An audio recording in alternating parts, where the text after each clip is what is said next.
Shall we pray? Almighty God, we come to you today and we thank you for this great country that we live in. We pray for our Commander-in-Chief. We pray for the war chest that protects us around the world. We pray for our sheepdogs that patrol the streets and protect us in this country. And we thank you for NASCAR. We thank you for Dover. We thank you for the fans. And now we ask you, as we always do, for a great race, for a safe race. In Christ's name, amen. Shalom.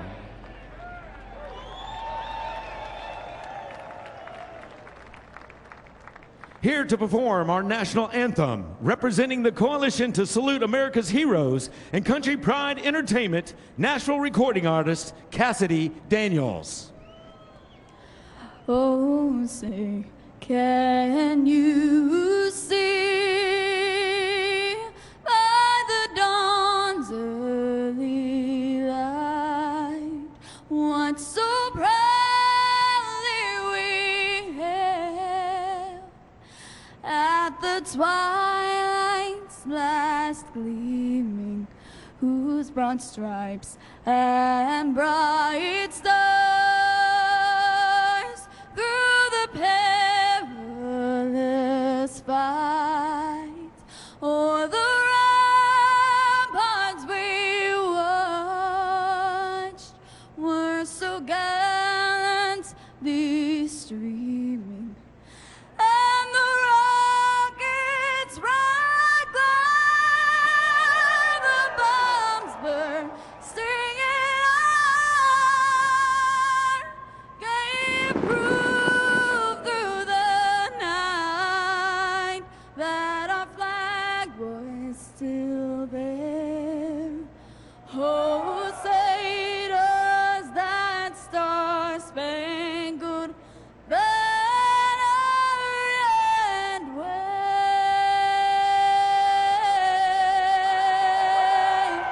o'er the land of the free and the home of the brave.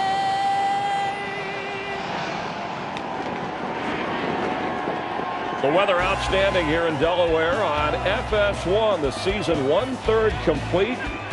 Halfway to the NASCAR playoff after this race.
Chevrolet, the official vehicle of NASCAR, is the most awarded car company 3 years in a row. Learn more at Chevrolet.com. Live here in Dover and at the track, there's a lot of things, Michael, with Michael, Walter, Chris Myers, you could do before the race. They got drone racing, things for the kids to do, and of course you could get a haircut and trim your beard. It's one of the more active runways. The Monster Energy smoke show is amazing. Those guys, their athleticism, we talked about the crew guys on pit road, but wow, those guys on the motorcycles, crazy. Monster Energy Racing from the Monster Mile. It was great having Jimmy Johnson, the 7-time champ, stop in and going for his 11th Dover win, but starting in the back of the field. Of course, he can win from anywhere. Yeah, we're lucky. We're going to start in the back. He's got a unique pit position down in turn 4. I think it's going to be fun to follow this team today. Joey Logano, we saw him last night. We were all having dinner with the crew, you and I, in our pre-race game. We were sitting, he was having dinner with Brad Keselowski and their wives. He picked up the check. Yeah, I asked him why didn't he grab ours too. He was certainly in a caring and giving mood. That's how you take care of your teammate, right? You need a favor today, he's probably going to get it. Brad Keselowski will get the next one. When's Dale Earnhardt Jr., 10th last week? When's he going to get when's he going to get that W? Chris, I'm telling you, that car was solid yesterday. I can't wait to watch this race this afternoon. He could have something for him today here in Dover. And when he walked across the driver introduction line, he said, "Why are you standing here?" So it's kind of fun seeing a little. Well, and you heard Jeff Gordon to kind of like the chances. We're talking about guys. We've been on this trend of first-time winners. I mean, Chase Elliott's been close, and we've had already Stenhouse. We had Austin Dillon. Could it be his turn? It very well could be. I love the way he races this racetrack. He was third both races here a year ago, so you know he can get it done here. And Austin Dillon with his Coca-Cola. And have a Coke and a good meal. There's Kevin Harvick, little Jimmy Johns. Gordon Ramsay's going to help with the command, so better behave yourself and listen up. And now, for the most famous words in motorsports, please welcome award-winning chef and series host of the F Word with Gordon Ramsay on Fox. Ladies and gentlemen, please welcome Gordon Ramsay. Drivers, start your engines. Let's go.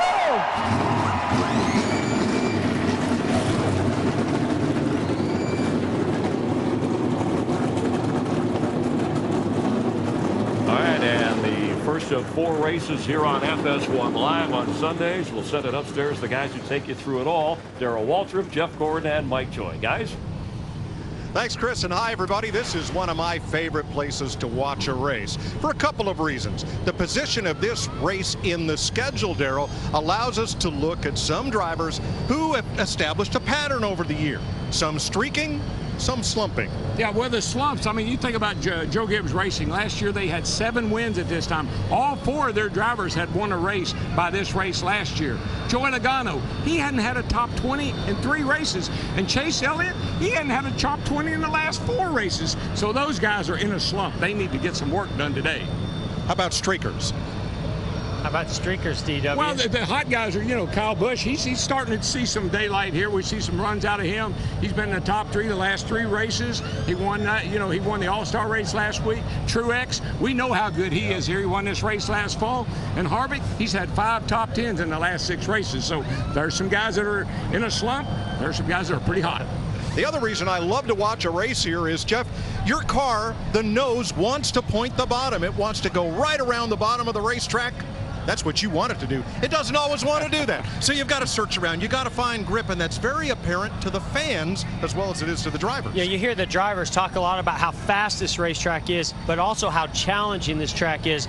It's fast because it has 24 degrees of banking. It's challenging because it's concrete. This surface, it's harder to get a hold of this surface than a pavement surface. Also, not only is it react different in the grip level, but also with the way the tires lay rubber on this racetrack, it lays on top. It doesn't soak into that rubber, so you get up on top of the racetrack and slide around, and it's really rough as well. So a lot of those challenges are going to be, these drivers are going to be facing that today.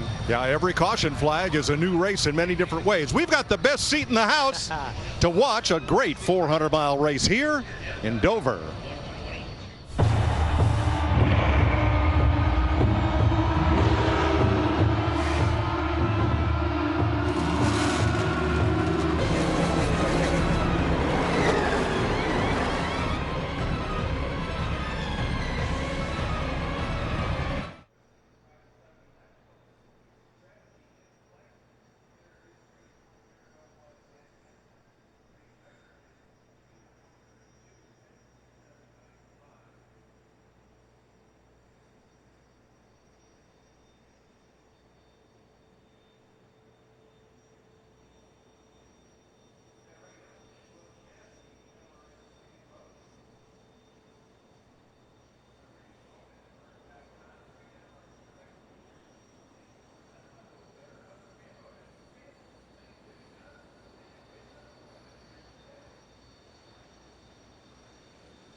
rising from the concrete of Dover, Delaware. Miles the Monster is everywhere, and havoc ensues on his grounds. If you can win here in Dover, then you pretty much are made of championship material. This is not your average 5,280-foot Sunday stroll. With its steep banks, high speeds, and tight spaces, that's a recipe for disaster. Hard in the wall. Oh, that's going to be big. So come on, Miles is waiting. The mayhem is coming up right here on FS1. Miles the Monster had a big meal here yesterday in the Xfinity Series race. Loads of caution flags. What will happen today? Welcome to FS1's coverage of the Monster Energy NASCAR Cup Series from Dover, presented by the Drive for Autism. This track opened in 1969. 1 year later, Richard Petty drove a Plymouth Superbird much like this one at Dover. The King is at the wheel of this Smithfield Superbird tribute, a barn find that they restored. Now, if you go to wintheking.com, you'll see how you can enter to win the King's 1970 Superbird. Boy, that was an era when giants roamed the mile here at Dover. Let's have a look at the starting lineup for today's race. Kyle Busch on the pole, two-time Dover winner on a long winless streak. He almost broke last Sunday. And Martin Truex, who got that very first win on this date 10 years ago. Toyota's also in row 2. Teammates Daniel Suarez and Matt Kenseth, last year's winner. Kyle Larson, the top Chevy, he is 5th alongside Kurt Busch's Ford, the best. Kurt Busch's Ford, the best of the Fords. He won here in October 2011. What do you say we dial up Kyle Busch and see what he's got on his mind today? Kyle Busch, DW there, my friend, you got a copy? I can hear you. Roger that. Hey, buddy, on the pole, got a fast car. So close last weekend. Can you pull it off today and get that first win of the year? Well, I'd certainly like to think so. This pedigree Camry's been fast since we've been here. Been really good right off the truck. Guys have made some really smart adjustments, so I feel like we've got a piece that can do it. There's also some other guys that are going to be just as fast, though, so we got to make sure we stay up front as best we can all day and lead that last lap. All right, brother. Good luck today, and good luck. Thank you very much.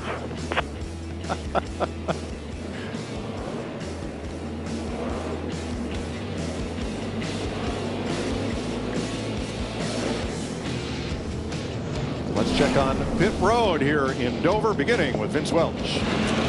Well, Mike, as if this place isn't tough enough already, defending race winner Matt Kenseth has a little extra challenge down on pit road today. Because of a technical inspection penalty, the 20 team was forced to take this pit box squeezed between the 1 and 48 teams.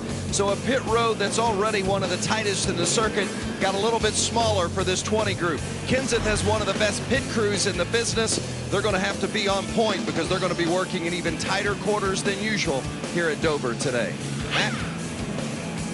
Well, Vince, Dale Jr. is doing his part to try to help this 88 team get back to victory lane. On Thursday, he spent a good amount of time in the GM simulator. Crew Chief Greg Ives told me what they learned there allowed them to unload here with confidence. It's been a great weekend, actually one of the smoothest all year. This is a race car with some speed. Watch the 88. He's starting 11th. Matt?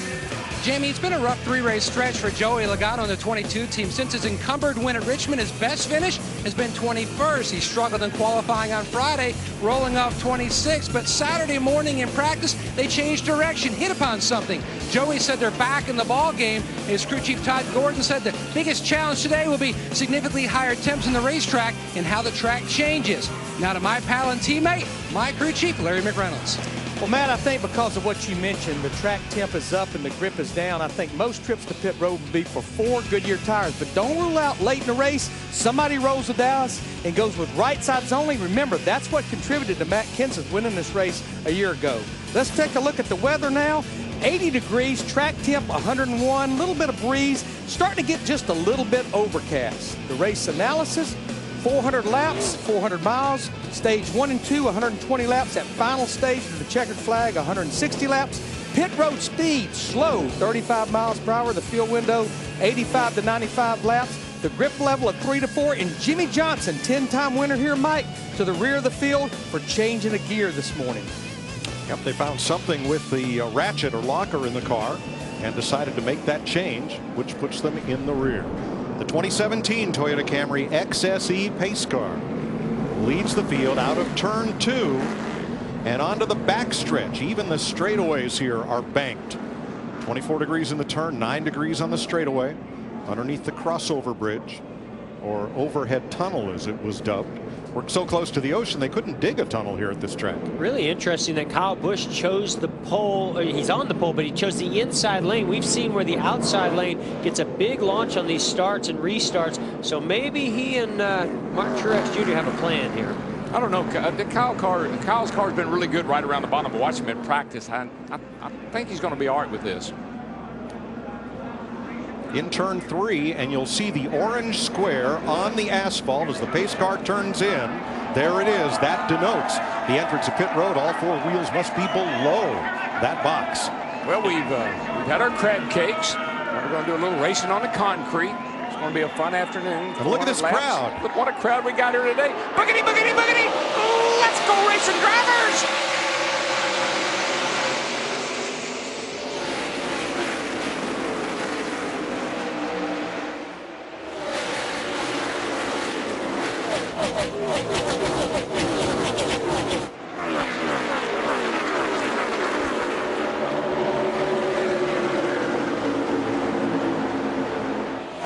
Kyle Busch handily dropped to the inside and leads lap 1 for Martin Truex.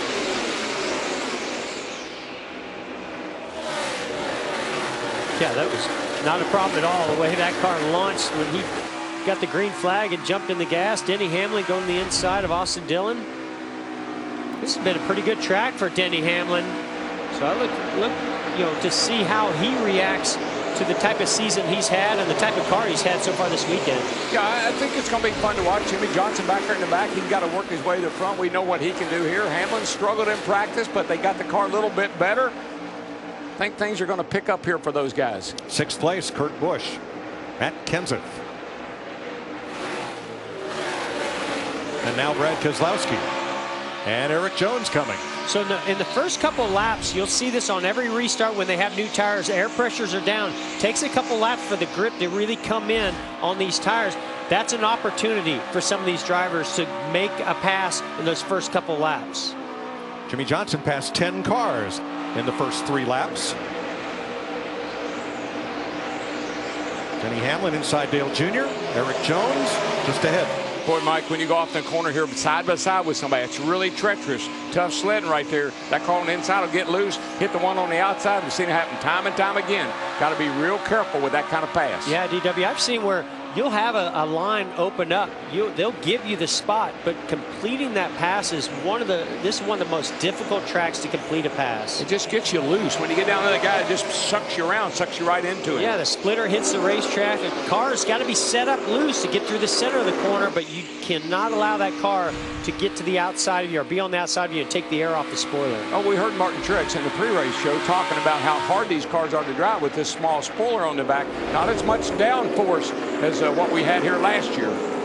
Passive doesn't seem to be a problem for that 48 car. He's really flying up through the field. He's cut through there like a knife through butter, man. This group was almost 3 wide coming off turn 4. Yeah, we saw it where Denny Hamlin was on the rear bumper of Dale Earnhardt Jr. He closed in on Eric Jones and made that pass, and now they've both gone by him. Well, you heard Jones say in the pre-race show also, Mike, that they made a bunch of changes to that car this morning, and he was hoping it would be better. Remember, he spun out yesterday in practice. Didn't hit anything, but that's a scary moment for a rookie. This track is going to change a lot in this first run. All that rubber had been washed off overnight. And so what's going to happen is you're going to see it darken up and gain a lot of rubber, and that's going to change the grip level and the balance level. So whoever you see fast right now at the beginning doesn't necessarily mean they're going to be fast as we get later into this race. I had to catch my breath because Ryan Blaney almost lost it in turn 2, and that nearly stacked up Jamie McMurray and everybody else right behind him. Clint Boyer right there, Casey Kane as well. Now he's got it straightened out. That's one thing I saw. I saw it in Charlotte. I've seen it here in practice. Going, everything good, snap. Car jumps out Monday, and it's unexpected in most cases. And that's this new aero package that the teams have been dealing with this year. I think this is the track where they're really going to be challenged with having less downforce on the car. This track more than any, the way you unload into the corner, load into that banking, need to get the car rotated, but you don't have the downforce to do it. Yeah, downforce is grip. When you got the rear tires being shoved down the ground by that rear spoiler, that's just a lot of good, comfortable grip. Ryan Newman in the 31 already is up testing the higher line on this racetrack, as is Paul Menard, his teammate, in the 27. And Mike, that usually tells you got cars maybe not like he'd like for it to be. You start searching around. He's looking for a place to run where the car's happy. The car might not be happy around the bottom. Got to move up and see if I can find some grip. Now here's somebody else that really likes the high line. Dale Earnhardt Jr. He moved up there. Denny Hamlin goes by, but look who's coming back up through there as well. Eric Jones.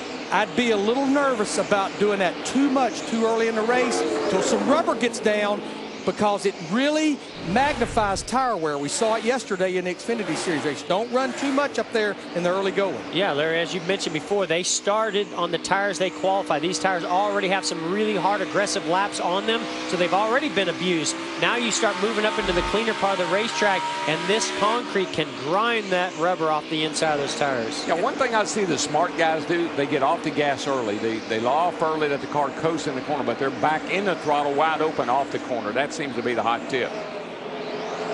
Third place, Kyle Larson, who started 5th, moving up, and here's Dale Earnhardt Jr. in 11th, trying to stay ahead of Ricky Stenhouse.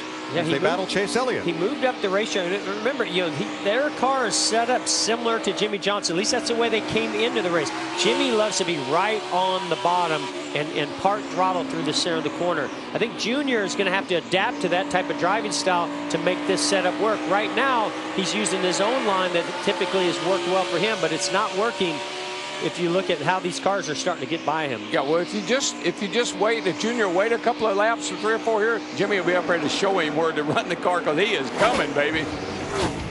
14 laps complete of the AAA 400. Kyle Busch led them all.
We're under caution. Ryan Seed, making his Cup debut, has spun at turn 2. Pit road is open. Here they come. Jamie. And Kyle Larson, he has been bad fast all weekend, fastest in 2 of the 3 practice sessions, and saying right now his car is just a little bit loose on landing, but not bad. Definitely not as bad as the cars I've been listening to around him. They'll pit here for a 4-tire stop. Matt? The Toyota's looking good. 3 in the top 4. Up top in the upper right, Truex. looking for his third win here, says the car just way too free. Almost right from the drop of the green. As you see, chassis adjustment. The same for Daniel Suarez. Started to go free, much like his teammate Kyle Busch in the 18. Right before that caution came out, air pressure adjustment on the 18. Great battle off pit road. No contest for the 18 of Busch.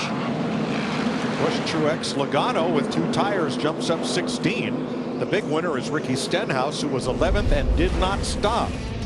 Ryan Sieg making his debut in the 83, usually driven by Corey LaJoie, spins in turn 2 to bring out the first caution of the day.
A disastrous pit stop for Kyle Busch. They lost the left rear wheel.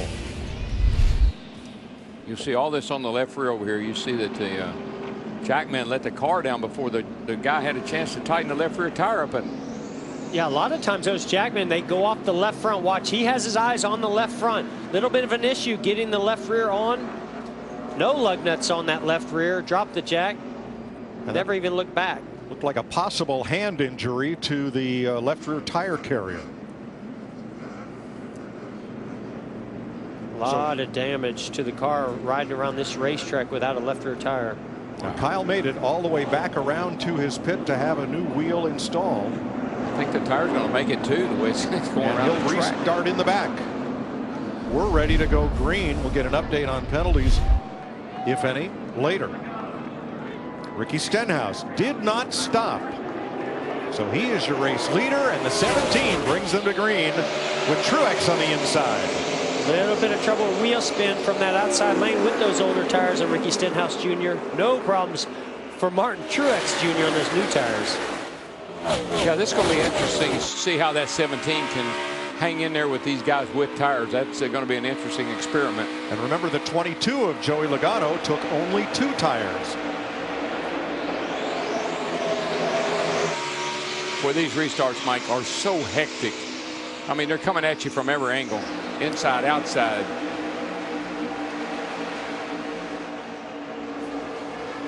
Matt Kenseth back to 14th. He dropped 2 since the restart.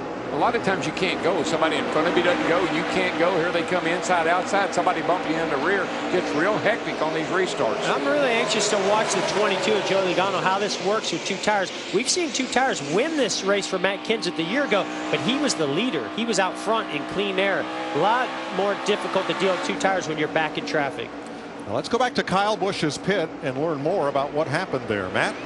And Mike, during the stop on that left rear, when the rear changer, Jake Seminara, went to hit the lugs after Kenny Barber, the carrier, had indexed that up on the hub. As you can see, Ortho Carolina specialist down here talking to Kenny Barber. His wrist, he's got a stinger. He says he should be fine going back to work. But what happened was the gun had been reversed. So when Seminara went to hit the lugs, he was actually zipping the lugs off of the studs. And the carrier, Kenny Barber, was trying to put those lugs back up. They dropped the jack, and then you saw what happened.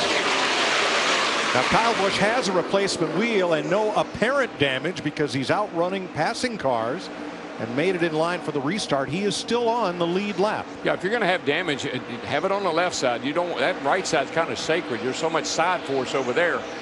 This probably will not hinder him all that much. Still will give him a long way to go. As we watch Ryan Blaney 15th trying to hold off Jamie McMurray. Yeah, other than the track position he lost, came in as the leader, went out, I don't know, where's he running? Way back in the back, 29th. Now we've checked with NASCAR. There is no in-race penalty for this type of occurrence. However, it is covered in the NASCAR rule book, Larry.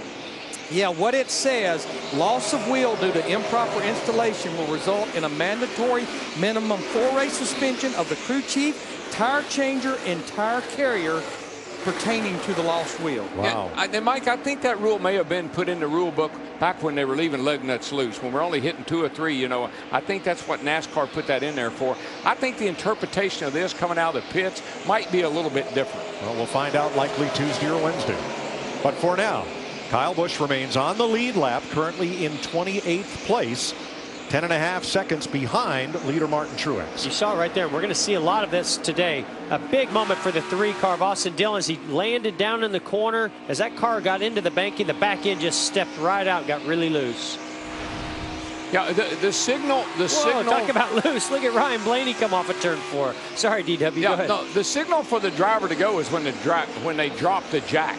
The driver, that's his key to go. When the jack falls, he accelerates out of the pit. So they couldn't stop him. He was already accelerating forward, so only choice he had was to go It's around. a combination of the jack dropping and the crew chief or somebody saying stop. If they say stop, then you'll stop.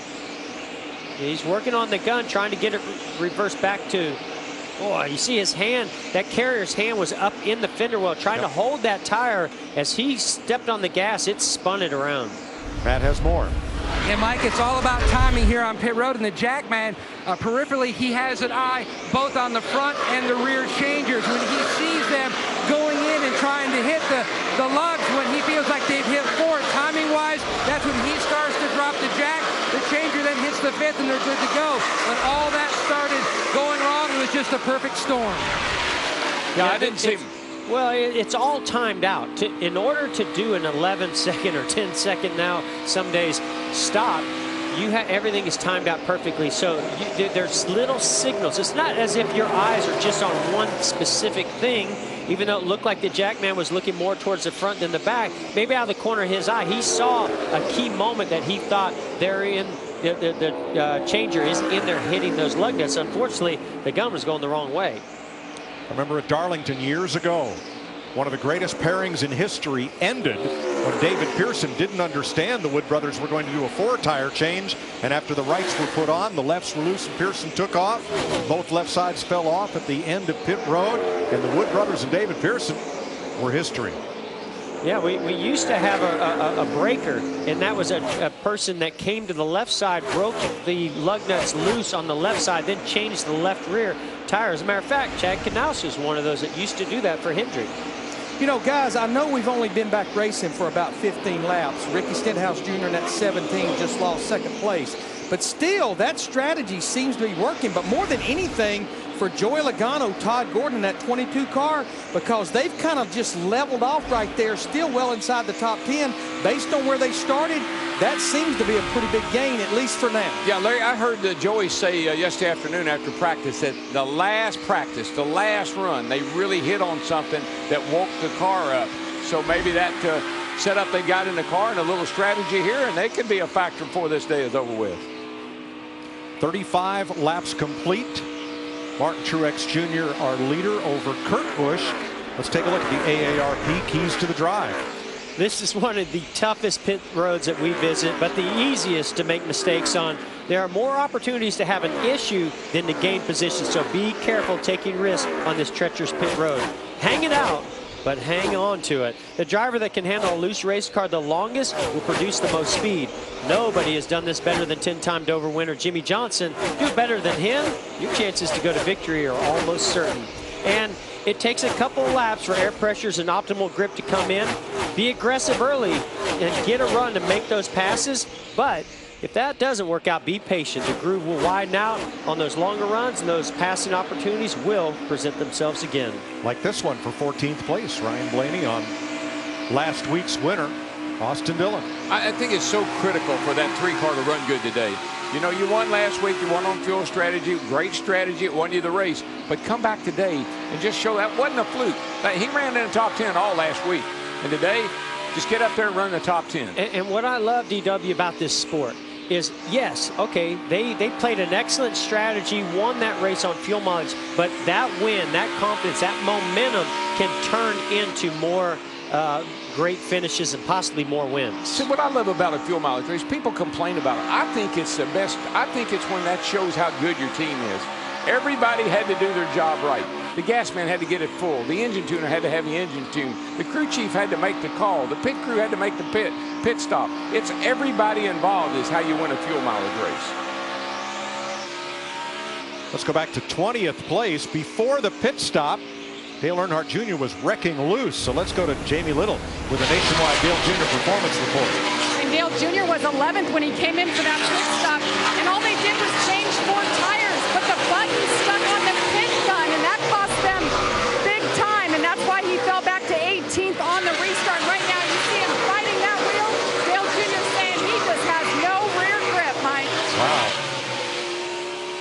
Well, I think back to yesterday when these teams practiced to prepare for this race. It was overcast, track temperatures much cooler, a lot more grip in this racetrack. Now we've got warmer temperatures, sun's popping out from time to time, and that track is heating up. That rubber's laying down, and the grip is not there.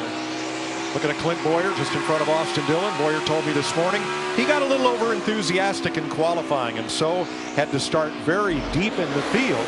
But they had gained a lot during practice, and he thought he had a good car for the day. Started 22nd. Boyer up 5 spots, now to 17. 43 laps complete. Here's the big news so far. Kyle Busch makes his pit stop under caution and loses. The left rear wheel goes from first to worst.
caution, kapow. Ricky Stenhouse went down the back straightaway. Remember, he did not stop at lap 18 with everybody else, and 30 laps later, the right front tire is cut down, and he went straight off and into the wall. Look way to the right, already up and in the wall with significant damage. He was running third. And we talked about this is the set of tires that they qualified on, so already had some laps, and he was running that high line that's very abrasive on those right side tires. Jamie. And Kyle Larson getting the countdown into his pit box. They're saying right sides only for the 42. Meanwhile, Kurt Busch in the 41 car was getting just a little bit loose, bad on entry, but he worked his way up to second. Looks like it'll be a 4-tire stop perhaps, unless they call an audible, Matt. And 80% of the racetrack are so now being used. Truex was really loose on that first run. Car much better out in cleaner air this run. The 19 of Daniel Suarez. He needs help on the short run. The car's too free. He worked the track bar adjuster over those last few laps. Very narrow pit boxes here, so a lot of sharp turns, both in and out. 2 tire changes for Kyle Larson and Matt Kenseth put them up front. Got 2 tires, good strategy. That worked well for Joey Logano on the last caution. He took 2 and held his own. 49 laps complete. We're under caution in Dover.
Ricky Stenhouse makes repairs. We're going to get ready to restart, but going to the back, Chase Elliott too fast exiting his pit, and Denny Hamlin had an uncontrolled tire on his stop. Hamlin is back in for a little cosmetic repair, but you're going to watch right here.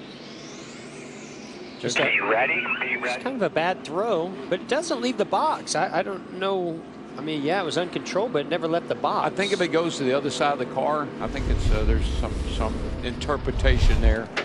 Jamie, what about Ricky Stenhouse? Well, this is the right front that just came off, and NASCAR officials and Goodyear down here, they don't see a puncture mark, and the team just told me this is just a tire failure because of how it's separated on the inside. And you see Mike Kelly, the car chief, taking a look at it now.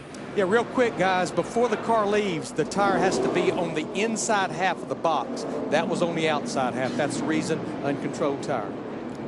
Thanks, Larry. It'll be Kyle Larson and Martin Truex Jr. at the front. Matt Kenseth, Kurt Busch, Suarez, Keselowski, Jones, Hamlin, Harvick, Johnson, the top 10. 22 got a great start right outside. Really important for him to get down in front of the 78 of Martin Truex Jr., use that clean air, and those 2 tires can pay off. Yeah, you see Martin push up off turn 2. Here comes Kurt Busch up the inside. Martin couldn't keep his car on the bottom off, too, and opened the door for that 41 car. That 41 cars looked pretty good early on here, guys. Yeah, he's one of those cars that's real good on those lower air pressures. I'll tell you who was super aggressive on that restart. Jamie McMurray took him 3 wide, down in 1 and 2, passed about 3 cars. Well, he and Kyle Larson, they like that high side, don't they? They do, and I tell you, don't look back too far into the field here, because that 48 car is already up to the nice spot, and he's coming fast. Matt Kenseth, last year's winner of this race, in 5th. Vince? Yeah, it's been an eventful day already for Kenseth. Started 4th, fell back to 12th, lost a couple of spots on their first pit stop.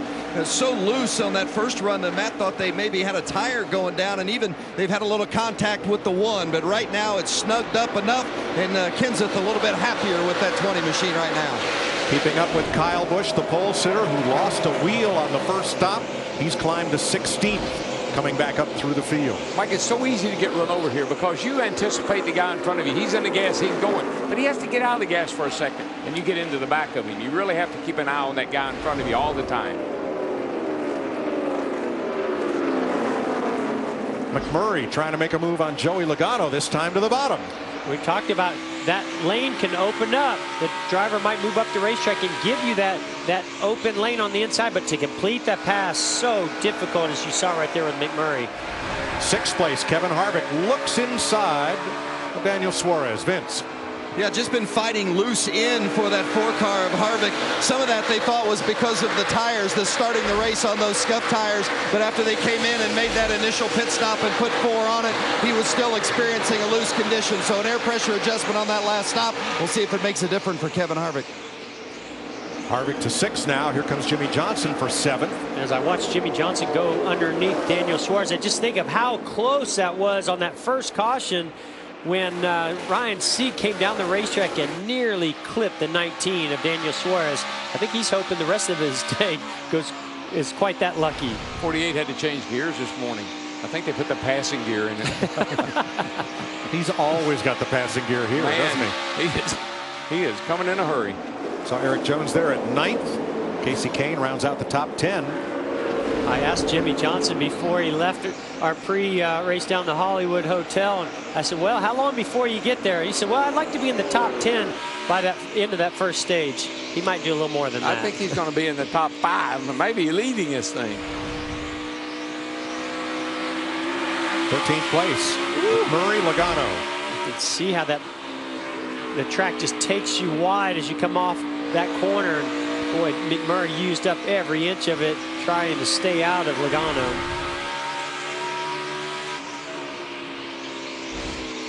How impressive is this by Kyle Busch? All the issue they had on pit road, went to the back, had to repair the damage, and now he's battling for 15th. I just think adversity, he rises to the occasion. When you throw adversity at him, when things don't go his way, that emotion that he shows works to his advantage. I think it really motivates him. I like what you said too, DW. That team never bobbled. They never got wound up. Stenhouse in the wall again, this time turn 4. Yeah, I was worried about that right front. It was really knocked in a long way, and I think he just cut another right front tire down, it looked like. He had made it up to 33rd after heavy right front damage in turn 3 that brought out the prior caution. You'll see him coming off turn 4 here. He's going to be up high. He's going to be on the bottom when it starts, but you can see the car right back here. It takes off, and it hits the wall hard right here. Bam! Thank goodness for safer barriers.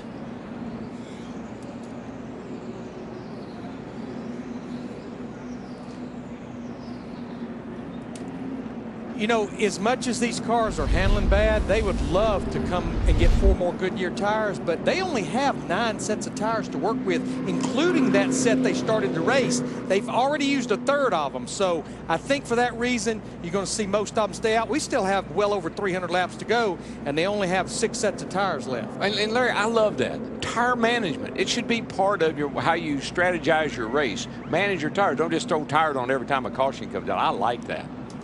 The free passes today have gone to Jeffrey Earnhardt, Cole Witt, and Ross Chastain, running, I believe, his first Cup race in the number 15 that's usually driven by Reed Sorensen.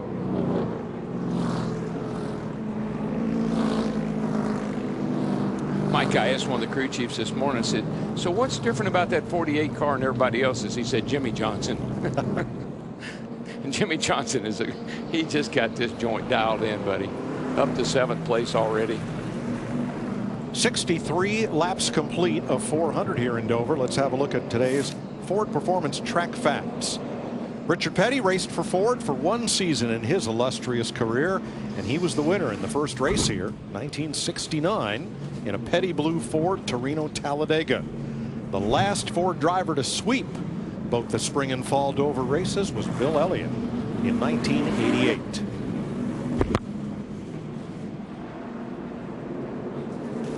A piece of trash on the hood pin of that 41 won't hurt anything. Well, next week we go from the Monster Mile to NASCAR's Tricky Triangle in eastern Pennsylvania. I'm really looking forward to the all-driver broadcast at Pocono. It's definitely a different perspective. Usually they send a cute pit reporter down. I feel like I should be the best with Jamie Little coaching me. You send a guy like Ricky down or something, them guys ain't gonna want to talk much. Basically, as long as I don't say boom goes the dynamite at any point in time, it will be okay. Saturday it'll be on Fox, the Xfinity race with an all-driver commentary crew. All of us, Adam Alexander, Michael Walker, we're all fired for the day. And Kevin Harvick will do my job. Clint Boyer will be Daryl. Joey Logano will be Jeff. Danica Patrick's going to have the keys to the Hollywood Hotel with Denny Hamlin. Stenhouse, Blaney, and Jones will be on pit road, and that's on the Fox network. It's a great experiment. That's going to be fun to watch. I'm going to be entertained by that. Yes, you know what I heard, Jeff? If it works out real good for them, we're going to drive their cars and they're going to do our job. Hey now. That'd be fun. That would be fun. We'll probably have as much success. I want Jimmy Johnson's car. Depending on where we're going. Looking out David Reagan's car, a little side view out the windowsill. Looking at Cole Witt as we get ready to go green. 64 of 120 laps complete in stage 1. Larson and Kurt Busch, Chevy Ford up front, Truex Keselowski, Kenseth Harvick, Johnson, Suarez, Jones, Kane, the top 10. Nice start there that time. Both cars pretty even coming across the line. Whoa, whoa, whoa! Man! Hold the brake. And hard in the wall, Keselowski. We talked about how hard that is to make that pass on the bottom like that on cold tires. That was just unfortunate. Well, and also, you know, they didn't come to pit road, so they picked up some of that rubber, and it built up on those tires. And we talked about the lack of downforce. It's very easy to get in there and get the car loose in that situation. Brad Keselowski, for the second week in a row, gets taken out through no fault of his own. He's in 4th place there. You just watch this 41 car on the bottom, and as we said, he stayed out. Everybody's out on those tires. They got a lot of debris built up on them, and man, he just got up the hill and got into the side of the 2 car and put him in the wall. I mean, Kurt did an excellent job correcting, and he was going to be fine. Unfortunately, Brad Keselowski was to the outside of him. 2 weeks in a row. Here's Keselowski's radio. We're destroyed. I don't know what the hell happened there. He got loose underneath you. He just got loose underneath you. You went around side. He hooked it and made a right turn into us. Pretty much what happened. Outside 41 in the fence. Keep stay low. You're good. Yeah, unfortunately, Brad Keselowski was just an innocent victim in that one. Again. Keselowski to the garage after 66 laps.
Brad Keselowski out of his car and understandably frustrated at being taken out early in the race for the second week in a row.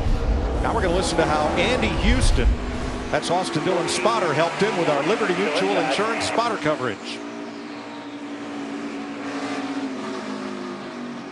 Wreck it here. Stay low, stay low. Stay on the 31 door here. Stay on the low, low, low, low. You're good there. Just watch. Keep coming. That's how Houston helped Dillon worry less on that restart. Remember I told you these restarts are treacherous? We just saw it. They're pretty treacherous. Yeah, and this one's going to be treacherous too, DW, because even more tire rubber has built up on these tires. Hard to get it cleaned off under caution. I haven't seen anybody do what the spotter and the crew chief always remind you, clean them up, clean them up. You see the 20 car up there at Kansas, he's doing it, but everybody else pretty mind their manners. Have to be super and aggressive. They got 78 move around here a little bit, so I guess they're pretty comfortable with what they got. Larson Truex, Harvick Kenseth, Johnson Suarez, green flag.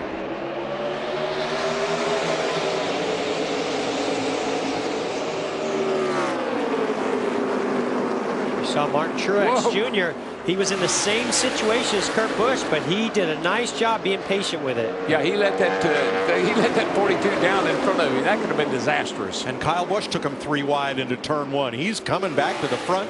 He is 8th. There he is on the outside. Yeah, that damage on the left rear, I don't think it'll hurt that car that much. Nothing's really sticking out, and all you really worry about is the right side of these cars. Kyle Larson. Back to the lead on the outside. He's driving hard to keep that lead. He knows he needs that clean air. That's what these cars do, Mike. They're a little loose in, but they start pushing a little bit off the corner and jump sideways, just like we saw there with the 42.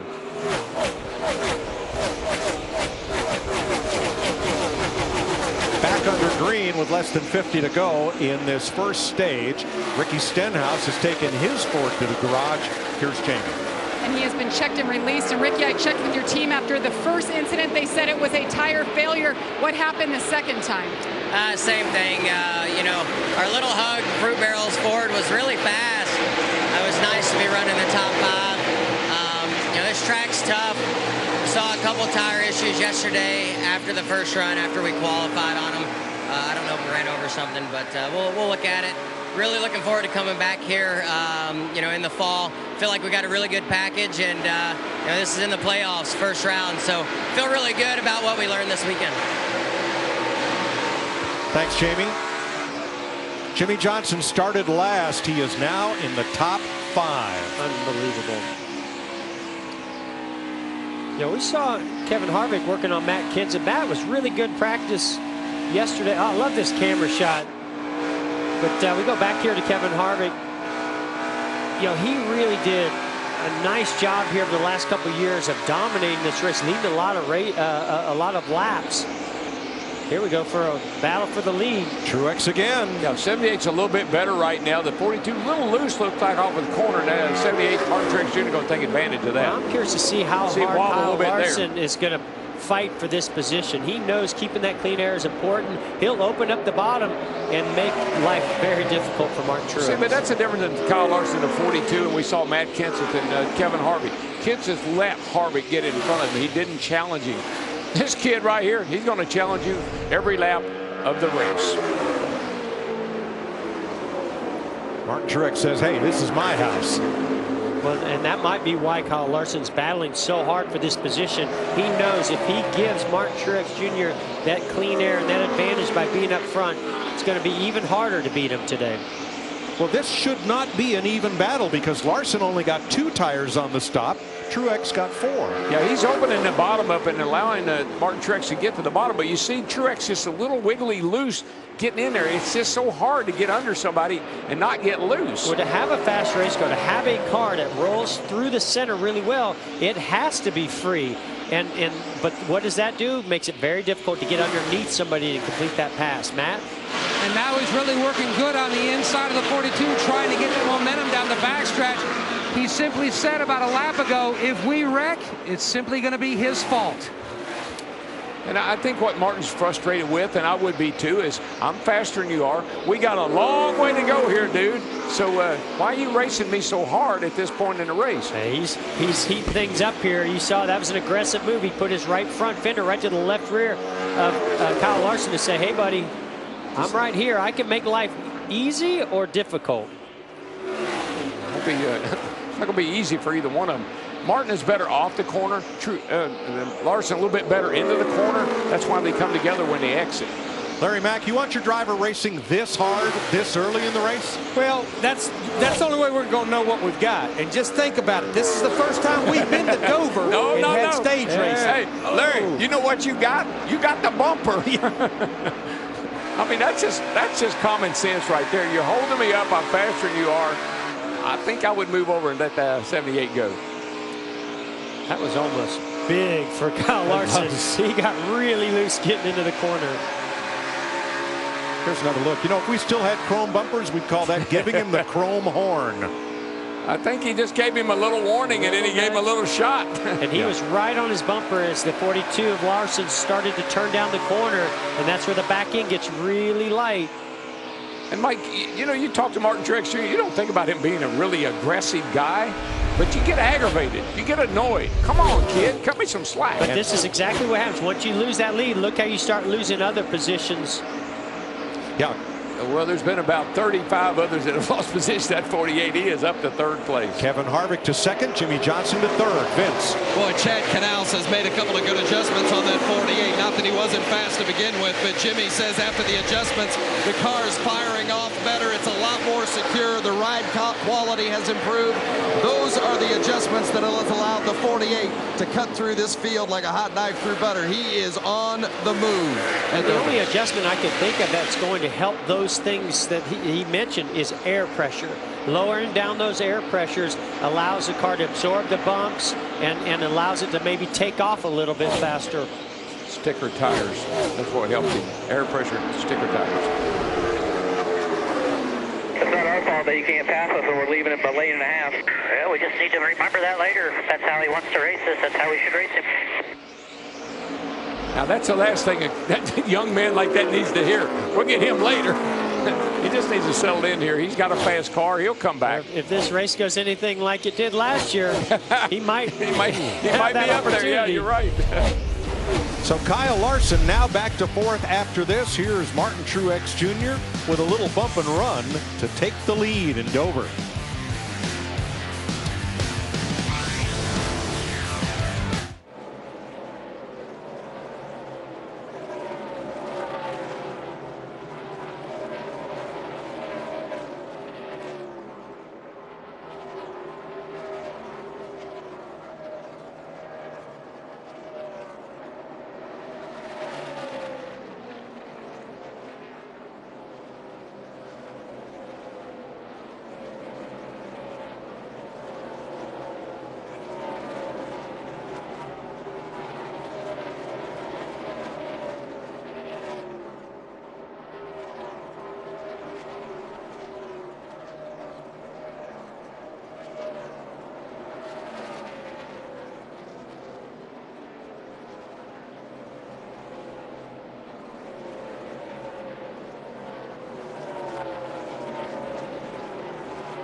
Martin Truex Jr., your leader by 1.8 over Kevin Harvick.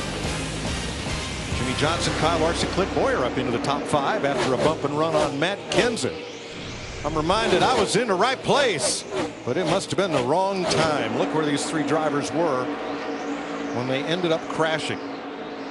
Kurt Busch got loose on a restart. Stenhouse cut a tire, went into the wall, and Brad Keselowski's run of bad luck continues.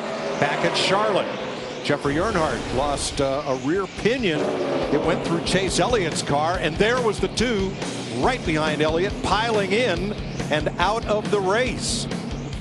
Today on the restart, Kurt Busch gets loose and slides up into Keselowski, into the wall, and out of the race. Jamie. And 2 weeks in a row, he's out before stage 1 is even over. What happened there? You saw the replay, Brad. I'm not 100% sure.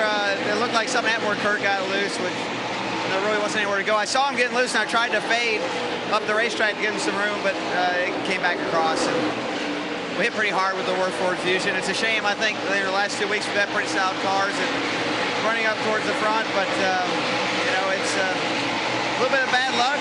That's part of how racing goes sometimes. Sometimes you catch the good breaks, and sometimes you catch the bad breaks. And, you know, from there, it looks like he probably just got a little arrow loose. And something else just happened here, so just part of it. Thanks, Brad. Yep, Yellow was out. 41 was suffering, but they were trying to stay out there, guys, until a caution. He was the caution. Karma, maybe. Car wrecked, certainly, for Kurt Busch. Pretty ironic that just happened while Brad Keselowski was analyzing the wreck. I believe that's a left rear. It kind of looks like the left rear, the way the left quarter pound was blown off the car. It's almost like something happened. Yeah, left rear tire definitely went. Just shredded that tire and, of course, turned the car right around. You know, those are some of the things as a driver why you like that 5-minute clock, why you prefer to just be in the garage area instead of driving around with a wrecked race car, because something like this could happen when that sheet metal is hanging off the race car. It's like a grinding. That tire is like a big grinding wheel, man. Yeah, it just rips the car apart. So this is 2 times now today. We had that with Stenhouse when they tried to repair the right side, probably cut his right side tire. This repair caused his left rear to shred. Look at that whole left side of that car torn off just by the tire blowing up. Miles the Monsters had seconds for lunch.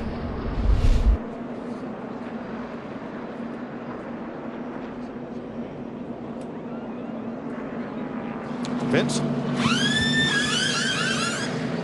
Pit stops the 14 of Clint Boyer, said the car is turning well, but many others on the track, including Matt Kenseth, complaining that the 14 might be dropping fluid. We'll keep an eye on that as the 5 of Casey Kane rolls off. Matt. And cars continue to hit pit road. The 21, you can see Ryan Blaney wants a chassis adjustment. He's going to make a significant track bar change. He said the car took off much better rear grip this past run for the 21. Clint Boyer, the first one off pit road. A lot of drivers chose not to stop. And for the first time in the spring race at Dover in 17 years, we've had 5 caution flags within the first 100 laps. Kurt Busch hard into the wall. Looks like his day is done.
Time for a KFC Zinger race break with Michael Waltrip, Chris Myers, 99 of 400 laps / miles. Kyle Busch early, your leader, your pole sitter, but problems with a wheel. Yeah, the left rear air gun was reversed. The changer was in there hitting nuts, but they were flying off instead of on. You see the tire falls off. Fell to 35th. Now he's back up to 14th.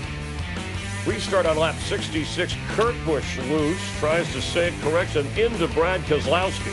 And Chris, you just have to understand these cars are on the edge of control every lap, and when you get hit going down the straightaway, it could mean payback later. Truex knocking Larson out of the way.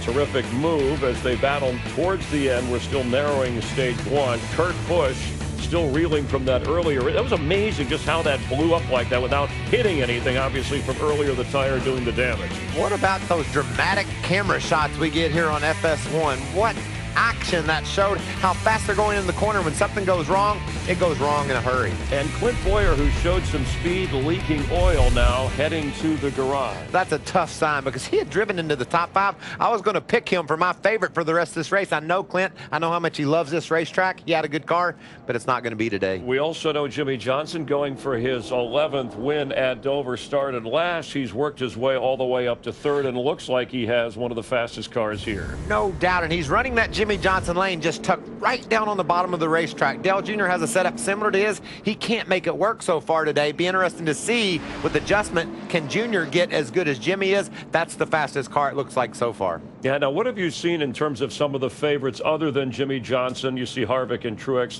that have not gotten near the front. Well, I just think there's a lot to go on during the course of this race. Kyle Larson on a tire strategy. And remember this, Chris, some of these guys chose not to get tires here. There's a limited allotment of tires. You use them all in the first third of the race. Could be trouble in the second 2/3. And Larson currently running 12th. Kenseth is 10th. They're cleaning up some of that oil and debris on the track. Martin Truex Jr. has led the most laps. That's your KFC Zinger race break.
Welcome back to Dover.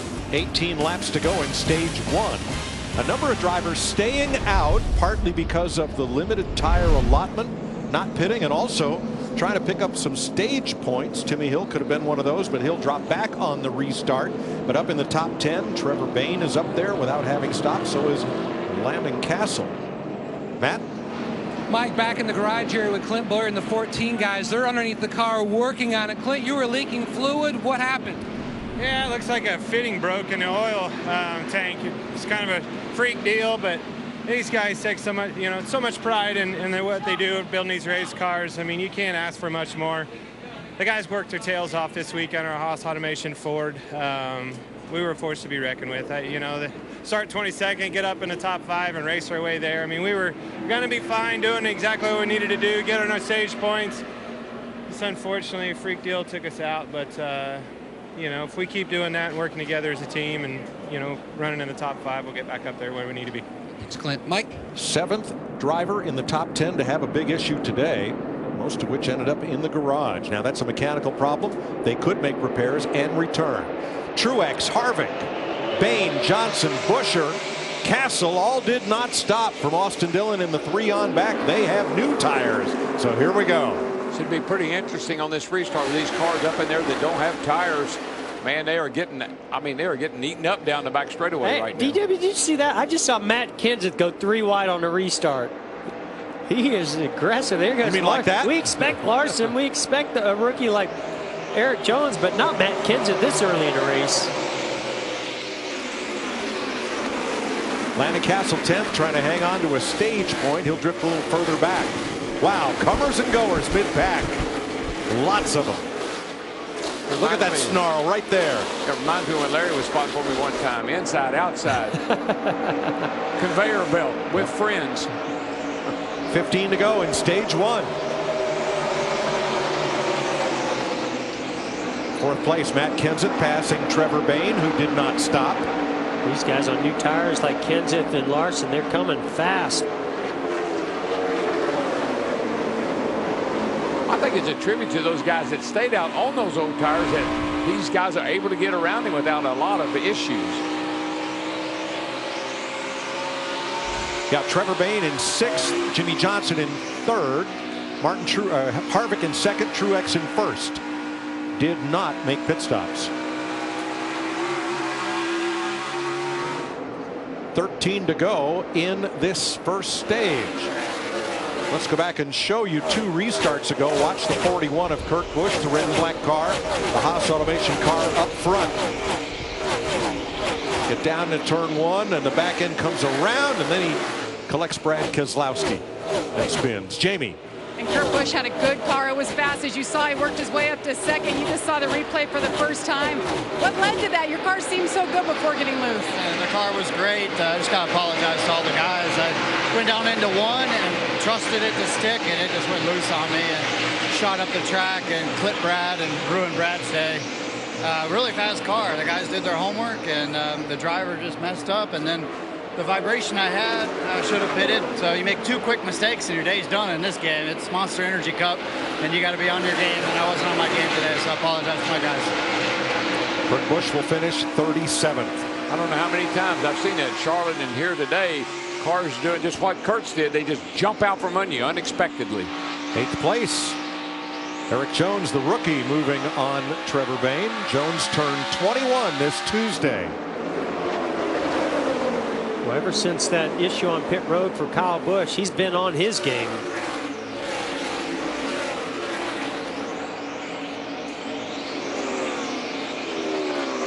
How about Daniel Suarez? 1 spot away. No, he's about to get into the top 10 and score some stage points here, Matt. Working that inside line earlier in the race, Mike, when he was restarting near the 48 of Jimmy Johnson, his spotter, Chris Osborne, who years ago used to spot for Jimmy, told him, just get in your rhythm and follow that 48. This is his first Cup Series start. He's had success in Xfinity and trucks here, but his first Cup Series start here, especially with this downforce package we got. Jeff, do you remember that day? Your first start here when you finished 18th? How tough is this place for a rookie? Oh my goodness, so tough. Unless you're Jimmy Johnson. He won both of his races in his first year he came here. But yeah, this place is really, really tough to get a hold of and to know what you need to go fast here all day. I tell you, the kid that just absolutely got no give up in him, and he'll fight you for every position. That 42 car of Kyle Larson, it don't matter if you're running 1st or 15th, you're not going to drive by him without a fight. Trevor Bayne hanging on for dear life on those old tires. He's now slid to 16th. The front 4 drivers are the winners of the last 4 races here. Truex, Harvick, Johnson, and Kenseth. And then 1 year ago, that great battle at the finish between Kyle Larson and Matt Kenseth, those 2 drivers. Well, that's what Kyle Larson did not have a year ago, which was the outside of Matt Kenseth. Matt Kenseth protected that outside. This time, Kyle Larson gets up, makes the pass. And here comes Casey Kane. Yeah, Casey got a good record a nice here. run. Yep. I talked to Keith Rodden this morning. He said they changed everything on that car that you can imagine. Trying to find the right setup for the race today. Looks like they may have it pretty good. You talk about Kyle Larson different than last year and this year. Last year it was Mr. Kenseth. This year it's Matt. Well, he is coming right now on those fresher tires. 3rd place. Done. 4 to go. Yeah, he's not going to have enough time unless the caution were to come out, and even then we probably would end this stage under caution to get all the way up to Truex, but he's going to get to 2nd, goes the outside of Harvick. Well, you get so much momentum. When you can make that outside work the way you just saw there, you just get such a run down the straightaway. Well, it's interesting watching that 42 car, how it rides over the bumps. Looks like the back of his car is really soft in the way it absorbs those bumps and has a little bounce to it as it goes into the corner. Well, he drives sprint cars. Just think about those. They go through big holes. They go through chug holes on the track. Yeah, now watch the back of this car, how much it moves down the straightaway and right here. Those are big swells and bumps in turn 3. You know, every track has its own character, and that develops over time. Wonder how much the 42 team learned winning yesterday's race here about the character of this track and how to set up for it. A year ago and yesterday. Yes. Clint Boyer is back in the race. They've made that mechanical repair, and Boyer's back out 18 laps down. 6th place here. Well, let's remember, these drivers that we're seeing come up through here on new tires, that's 1 less set of tires they're going to have for the rest of this race. And I think they'll be forced to stay out at the end of this stage, Jeff. Final lap, stage 1. Jeffrey Earnhardt goes a lap down with a new sponsor. And pulling down on Timmy Hill, racing Carl Long's car. But Hill stays on the lead lap. Boy's giving that car a heck of a ride today. Just stayed on the lead lap. Martin Truex, the league's biggest stage winner this year, notches his 7th mid-race stage.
Martin Truex wins stage 1 and leads them on to pit road. Vince. Well, the 48 of Jimmy Johnson says it's getting looser as the run goes, and the ride quality not quite as good. They're going to make a chassis adjustment there. He pitted from 5th place. As far as the 4 of Kevin Harvick is concerned, not bad, but he wants a little more grip. 4 tires. Matt? Martin Truex Jr. like Pac-Man eating up the bonus points with stage wins. Great debate and a great call by Cole Pern and Martin Truex to stay out. They knew where they were going to have to hang on. They're getting fresh tires now. They're going to be very deep in the pack. But if it goes green for a long period of time, this is going to work out perfect for them. 5 sets left here in the pits. Truex had a tire flat spotted. Then I saw them take off that car, but that could have happened sliding into the pit, not out on the racetrack. What do you say we dial up our stage winner there? Hey, Martin, this is Jeff up in the FS1 booth. You got me? Got you, Jeff. Well, congratulations. 7th stage winner of the year. You certainly know how to get it done in these stages. You got to be aware of all the chaos going on all around you with the leaders and up front, but you're making it look so easy, man. How do you do it? What's your mindset right now? Yeah, it's been a little bit wild. A lot of cautions. You know, we feel like we've used a lot of tires already. That's why we opted to stay out there. So we'll see. We'll just see how it all plays out. You know, I mean, it's a long race. It's a tough racetrack. You gotta kind of keep it a little bit calm here. But car's been pretty good. It's a handful, but balance is decent. So we'll just keep working on it here and see what we got. All right. Well, congrats and good luck the rest of the way. Thanks, buddy. You guys have fun up there. I'm sure you are. Daniel Suarez got stage points for just the 2nd time this year, and Kyle Busch rebounded from that lost wheel to score stage points in 1.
Getting ready for the restart. Let's join Jamie Little down at the eBay Motors pit box. Well, Mike, you guys have been talking about him. The rookies once again impressing early on in this race.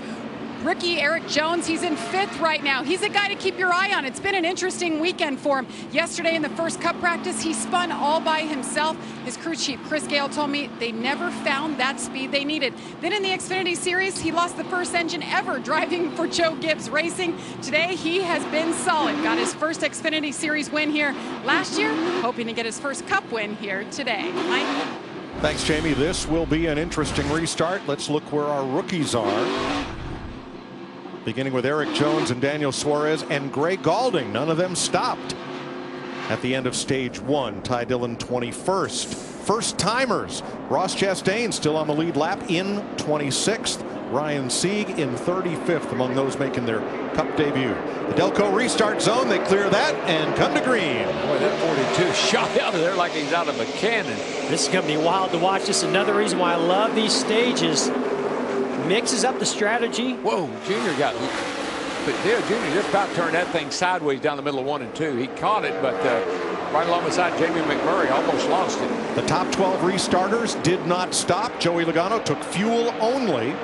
Austin Dillon took 2 tires. Everybody else has 4 new ones. Among those who didn't stop, Kyle Busch at 4th place. 4th place? Yeah. What a comeback. That is amazing. He is. If you're going to have damage, I firmly believe that left rear corner is not a bad place to have that damage he has. The battle here for 8th place. Daniel Suarez with McMurray, Elliott, and Earnhardt. All the aerodynamicists watching at home on these race teams are going, maybe we need to look at that left rear. Well, the way it's opened up, I mean, it's not no restriction. There's a lot of air out front of the car. Martin Truex, first car on new tires, restarted 13th. He's at 11th. Haven't seen the speed out of Chase Elliott as we saw a year ago. Maybe they'll make some fine-tune adjustments to get that car a little bit better before this race is over. Eric Jones going for 5th place underneath Casey Kane. Yeah, you know, we talked to Martin Truex. He said that 77 car and the 78, they're identical. Set up, they set them up both the same way.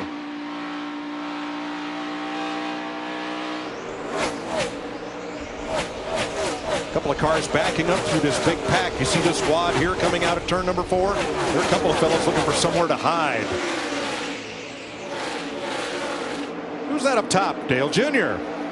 Way up on the high side. Yeah, Mike, he was struggling down on the bottom. People were getting up under him and really pushing him up the hill. So I guess he decided I might as well go up here and run, see if there's any grip. Well, I think he's trying to tighten his race car up. I think he's really loose on the bottom, Jamie. That's exactly right, Jeff. It's been disappointing for this 88 team. They expected to be a little bit better, and Junior was not happy, saying the adjustments aren't making a difference. He said the tires feel like basketballs, and Jeff, like you said, extremely loose in, tight through the middle.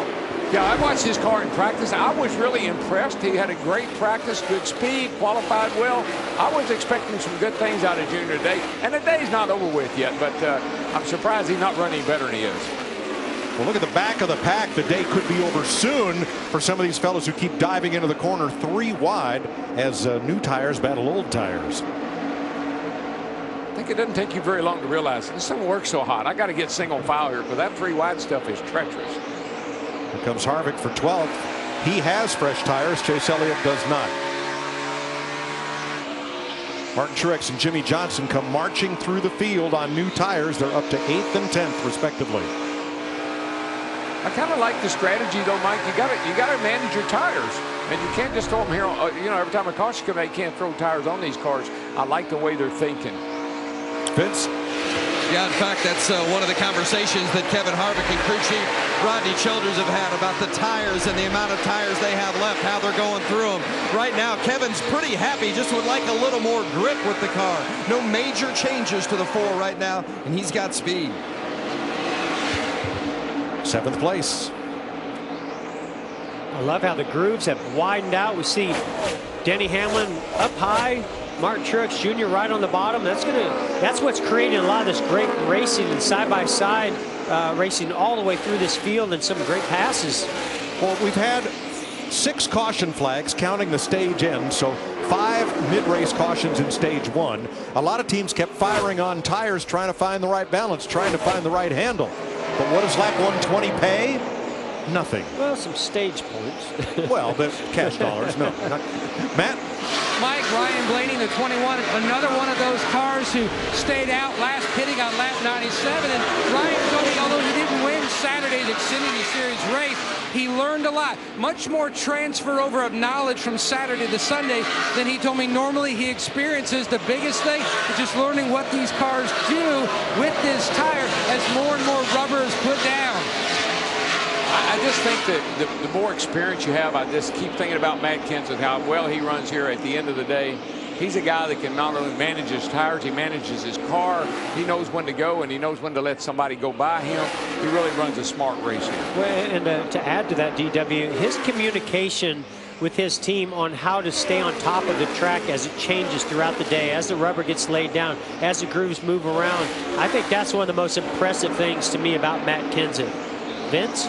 Well, and one of the things that you guys just talked about is somewhat of a consistent race car, and that's what Jason Ratcliffe, the crew chief for Matt Kenseth there on the right-hand side of the screen, told me today. He said, Matt is so good here, but I've got to give him something to work with. If I give him a car that's consistent and he can work with it, we're going to be good all day long, but we can't be chasing it during the day. I think they've hit on something here today. I think so, too. 7th place, Jimmy Johnson, past Denny Hamlin. You know, I always thought this was a veterans racetrack. Matt Kenseth, Jimmy Johnson, Richard Petty back in the day, fellas, Darrell Walker, fellas like that. But Kyle Larson is the fastest car on the racetrack, and he is pulling away. Yeah, but he's not won yet. If you look at the history books here, it takes a champion. Other than Martin Truex Jr., it takes a champion to win here, because only champions have won here, what, over the last 16, 17 races? You know what those older guys, the champions, say? Let that kid go on out there and lead this race. We'll see him at the end of the day. You know what I think when I see the 42 car, Kyle Larson? Future champion. There you go. Could be. He is 3.6 seconds up on Kenseth, and that margin grows 1/10 of a second every lap. Ryan Blaney now 3rd, Kyle Busch 4th, Martin Truex, your top 5. There's Timmy Hill in Carl Long's number 66 with the Waltrip Brothers Charity Championship on the hood. I'm proud of Timmy Hill, but he stayed on the lead lap here a long way into this race, 143 laps. Doing a nice job in that car today.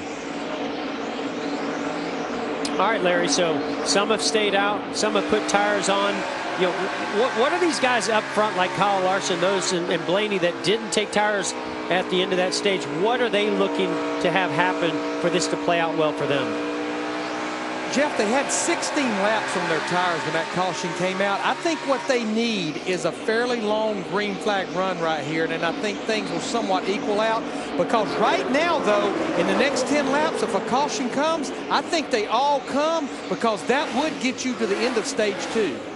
Yeah, that's what I'm thinking too, Larry, that they sort of would like to see that caution come out in the next maybe 10, 15 laps. That would work out perfect for them. Spin, turn 4. Might have been a little too early there, Larry. And caution waves. Danica Patrick. Yeah, just got nice sideways. Save. Kept it out of the wall. Yeah, got sideways down there in the corner and just hung on to it. Kept it out of the wall. And away she went. This place is easy to get loose, not easy to save it and keep it out of the wall. I've seen a lot of cars that almost spun out. I do think they will come here. You think they all come, Larry? Because this will get you to the end of stage 2. Yeah, should we stay? I'll look up. And the free pass for this, we could be working on a record here for the 5th time in 145 laps, will be Jeffrey Earnhardt. Danica was 25th. Here's what happened to her. See the car sideways right here coming off turn 4. That's pretty early. I think that started as she got down into the corner. I bet the back end started to step out, and it came all the way around as they got to the center of the corner. Yep. Now, don't rule out some of those guys that did just pit 2 right side tires only. I'd say we may see that. 7 of the top 10 did not come to pit road at lap 123 with the others. Vince? Well, here comes the 20 of Matt Kenseth, and remember, he has to pit right in front of the 48 of Jimmy Johnson, and right in front of Kenseth will be the 1 of Jamie McMurray. Still loose in for Kenseth, Jamie. And Kyle Larson just built tight a little bit as the run goes on. A 4-tire stop here. No changes. He's using the onboard track bar. Matt. And And that strategy worked out well for Martin Truex Jr. Going to pull a tear off. Better visibility. Meanwhile, the 21 extremely loose near the end of that run. Remember, he stayed out. Pitted last on lap 97. Air pressure change on the 21. The 78 is away. Kyle Larson to the end of pit road ahead of Matt Kenseth. Kyle Busch. And watch what happened to Ryan Blaney coming onto pit road. Front end of that car nice and clean as he enters the pits. Matt Kenseth just ahead. Ooh. Was there contact? Oh boy. Heavy damage. Yeah. I think he was thinking that Matt Kenseth was going to peel off to go into his pit stall. Yeah, because Kenseth is in the second pit. What happened is Kenseth stopped. When he got to the commitment line, he stopped, and Blaney was going too fast and couldn't.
Pit road collision between Blaney and Kenseth was because Matt Kenseth wheel hopped, locked up the brake coming onto pit road. Everybody is recovered and repaired. Michael McDowell did not stop, and the Phoenix native is our leader as we go back to green. That 95 car's had some good runs over the last several weeks. Not real sure he's going to be good here today on those old tires. He's about to be 3 wide down the back straightaway, I think. Oh, no. Kyle couldn't quite get there. Well, Kyle's being cautious. He knows that he's got a better car and he's got fresher tires. He'll go by him, but he don't want to take a chance right here. Matt Kenseth real loose getting into turn 3. Truex takes advantage, moves up to 4th.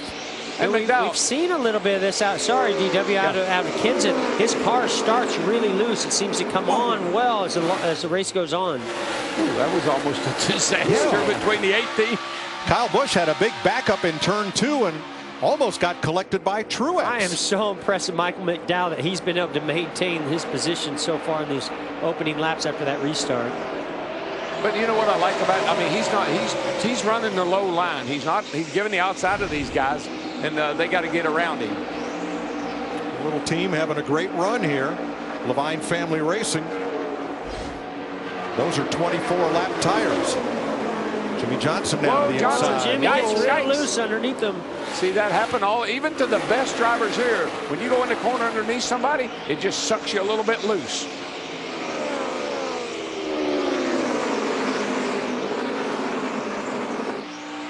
Kenseth goes by. Here's Jones now for 7th place.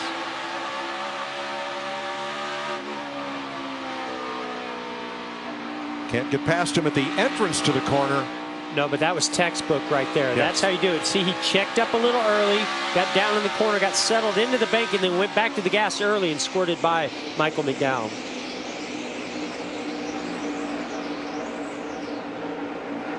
Eighth place now, Ryan Blaney. His team tweeted that they went the wrong way on the wedge on that stop due to a little confusion fixing the damage to the left front of his car. Tell you what, it was pretty amazing how they popped that dent right back out of that left front fender. I mean, you can hardly tell he made contact with Matt Kenseth. That's quick lane service right there. It is. Yeah. Good job. That looks new. Well, new to him.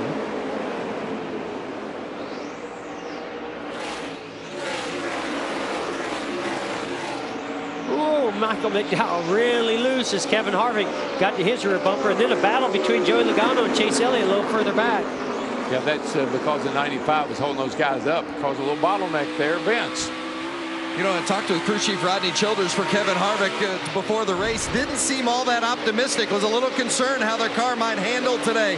But the good news for the 4 fans is that Harvick just said, it's getting better. It's coming to me. Not nearly as loose as we were before. It's just part of the track changing. Mike, you go through that all the time. We talk about almost every week. But as the rubber lays down on the racetrack, some cars like it. Some cars hate it. Obviously, they've nailed it for the rubber on the track. Track temp right now is up to 120 degrees, 101 when we started, so track temp's pretty high right now. Yeah, that cloud cover and haze is starting to go away, and that sun's coming out, and it's beating down on this racetrack. Makes it greasy, makes that rubber buildup kind of greasy.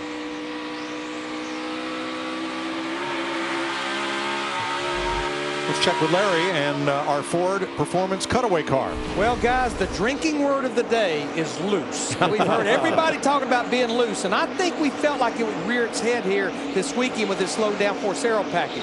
This is a spoiler from last year, 61 inches by 3.5. Now you look at it, they took 1 1/8 inches off the top. Go to the front of the car, they took that downforce away from the front. Overall, we're about 400 to 500 pounds less downforce than last year. I think at a track where you spend 2/3 of the time in the corner, it is definitely showing up today. Yeah, I mean, folks at home, downforce is grip. It just, downforce pushes your car into the racetrack. When you have less downforce, the car wants to come up off the racetrack. Yeah, and so far here at Dover today, this is where I've seen it play the biggest role, Larry. Back to what you're saying, you too, DW talking about the downforce and grip. It has really showed up as cars try to get side by side and how loose they get. Well, wow, look at this trend here for Kyle Busch. Yeah, I think if you change loose wheel to lost wheel, but wow, what a comeback! My goodness. Into the top 10. He earned stage points at the end of stage 1, and he just keeps coming.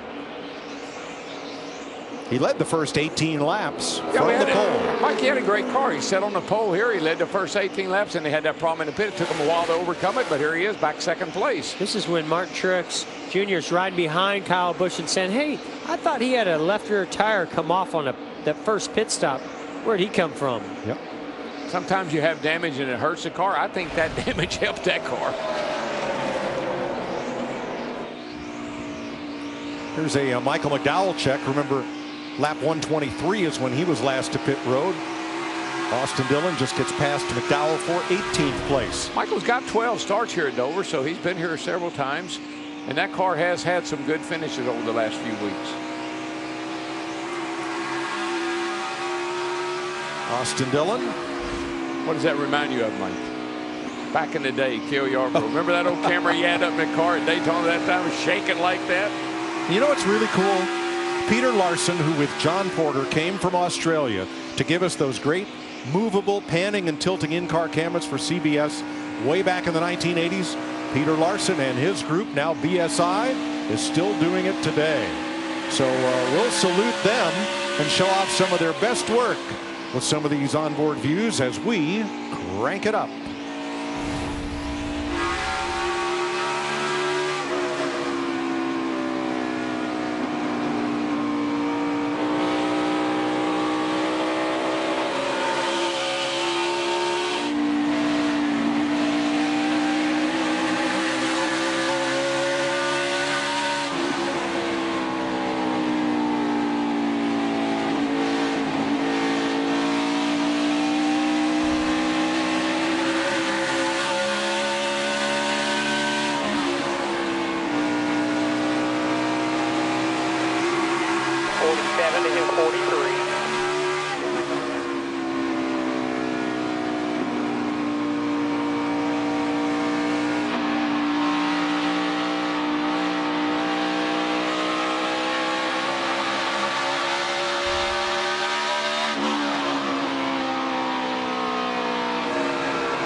Still there.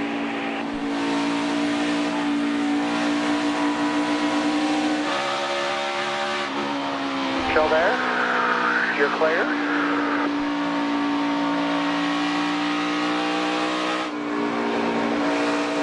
Quarter. Still there. All clear. All the way.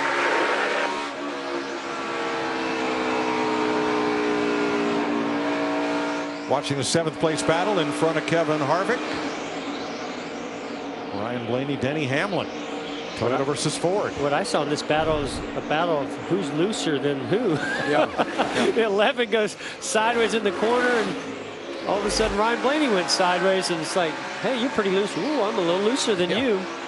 I tell you, but Mike, this track is so physical.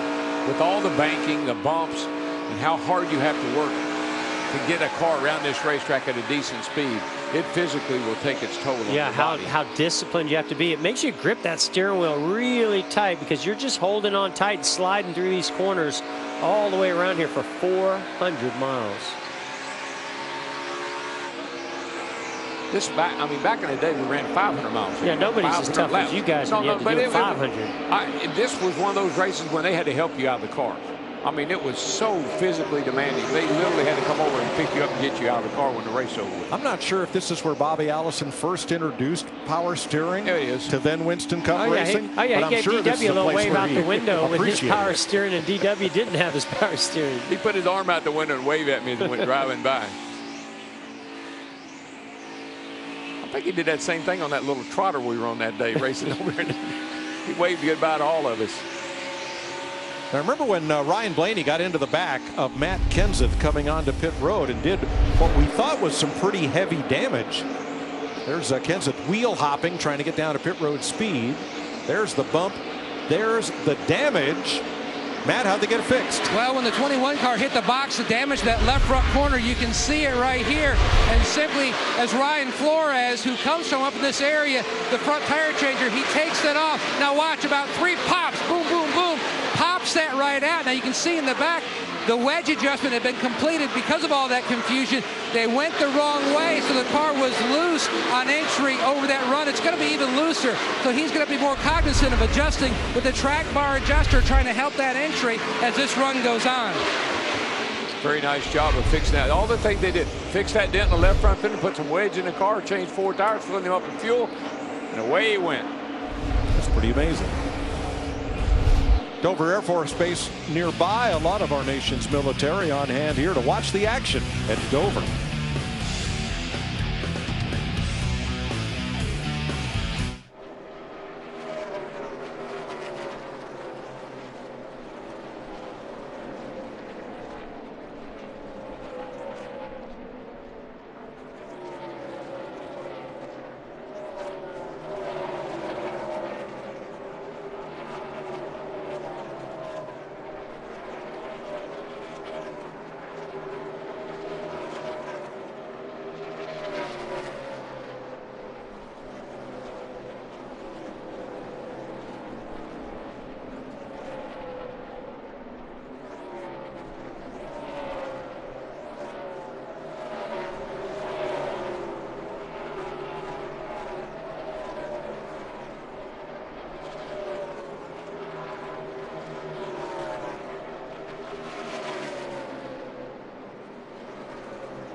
4 tires, guys. Got a left rear problem here. Yeah, it's off. Left rear's off. Tire rolling out here on the track. Lost the wheel, so we have him. That was the 18, yes, sir. Holy crap, I'm not sure what we did to that thing overnight. I think it's just a set of tires. We didn't do that much to it. A lot of action here at Dover. 7 drivers in the top 10 Coming to you. have come to grief either with the wall or mechanical issues as we watch Denny Hamlin and Joey Logano battle for 11th place. Matt. Mike, a year ago, Denny Hamlin finished 7th at the event, battling back from an improper fueling penalty. This weekend here, he had the uncontrolled tire penalty on his second stop. Hamlin, one of those drivers, just does not like that loose on entry feeling with this much smaller blade. He's been battling that sensation, and now it's even magnified. The car just so unstable on entry. Boy, that's 2 guys, though, that we normally would expect 11 and a 22 to be up here fighting for the top 5 anyway. And boy, they have both struggled this whole weekend with their cars. And just over the last 15, 20 laps, the 11 of Denny Hamlin really has fallen back. He's lost a lot of time. So that condition that he's dealing with is only getting worse as this run goes on. At the start of this race, Toyota's had all of the front 4 spots. Let's look at our Toyota top performers.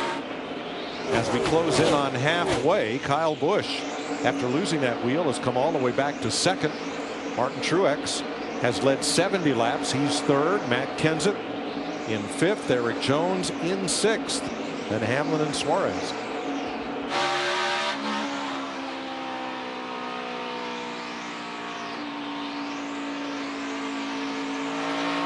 Riding with Eric Jones, that's Cody Ware. Lap down to the 6th place car.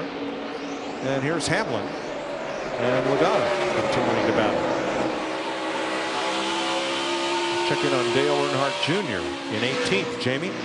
Yeah, still stuck back there in 18th. Coming into this race, Greg Ives told me they used a little bit of Jimmy Johnson's setup, kind of the best of the 48 and the best of the 88. So it's a hybrid, something that Junior was really happy with, and things that they confirmed on that GM simulator on Thursday. But so far today, he is just terribly loose. He just told Greg, next stop he wants wedge in the left rear, wants to get that left rear up. He thinks that's the only thing that's going to help. Well, I got to say, I've been there and done that, being a teammate to Jimmy Johnson and seeing him have so much success, be so fast here, watching all of his data, doing everything. And he's been extremely helpful as a teammate over the years to everybody. And I know he's really been working with the 88 and Dale Earnhardt Jr., but he just drives this place different. He drives it in a unique way, and that setup seems to work really well for him. Hard for it to work for anybody else. I like what they told us in the drive when we're having our pre-race show. You just tell them the truth. And he said, I can tell if a guy is buying what I'm selling or not by looking in his eyes. And he felt like Dale Jr. had really embraced what he was telling him. So I'm surprised 88's not better than it is. Well, Jimmy Johnson started in the back after they changed a gear last night, a rear end gear. And now he is in 4th place, Vince. Yeah, it certainly didn't take him long to get toward the front, did it? But Chad Knaus, his crew chief, encouraging Jimmy to stay focused as he gets through traffic, telling Jimmy, I'd like to see some laps in the 24, 60 to 70 range. There have been too many of them in the 90s. Jimmy adjusting the track bar inside the car and says it's still a little bit edgy to start the run, trying to get a little more stability in that 48. And this is what you got to love about Chad Knaus and this combination, how it's been so successful. This is a crew chief. Yes, he's won 7 championships, but so has his driver won 7 championships. As we got a little issue, 22 down in 3 and 4. Joey Logano pounded the wall in turn 3, right front tire. Right front tire. You saw him go up the hill. I know. Yeah, made pretty hard contact. He was running 11th. Looks like, I mean, this is the whole right side there, top. 22 and 11. They've been mainly right front, a little bit of right rear, but mainly right front. Been having a pretty good battle, those two were, for 11th and 12th. Maybe too good. Todd Gordon is crew chief. Wow, you heard the tire. You can almost see it unwind. Oh, right front down, guys. Hold on. Front's coming. Front's coming. We couldn't have turned down. They were coming too quick, buddy. I mean, that's pretty light contact. I think they can certainly fix this. I think I'd be more concerned with what caused it.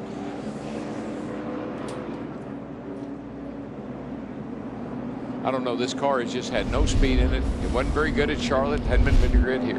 Larry, you got 45 laps to go in this stage. What do you do? No question, 4 tires. This is the longest green flag run we've had, 49 laps, so it'll be feeding time on pit road. A.J. Allmendinger will get the free pass. Here's Vince.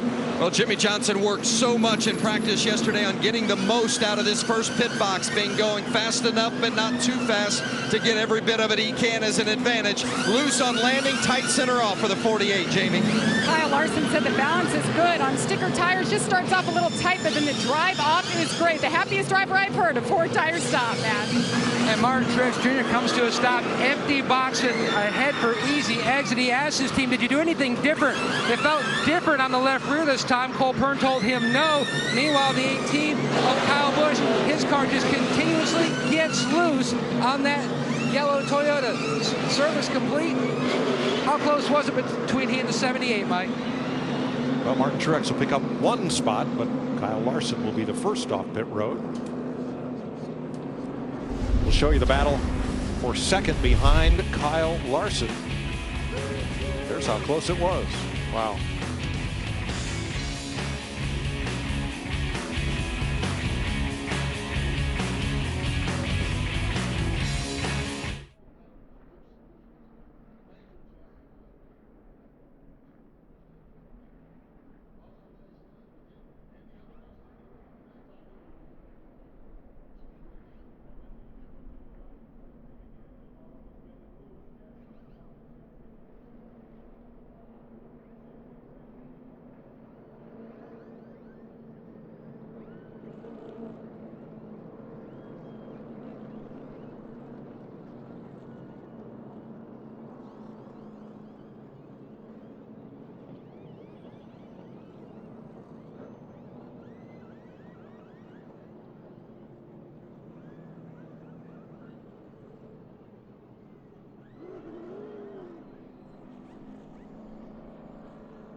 Welcome back to Dover in the AAA 400.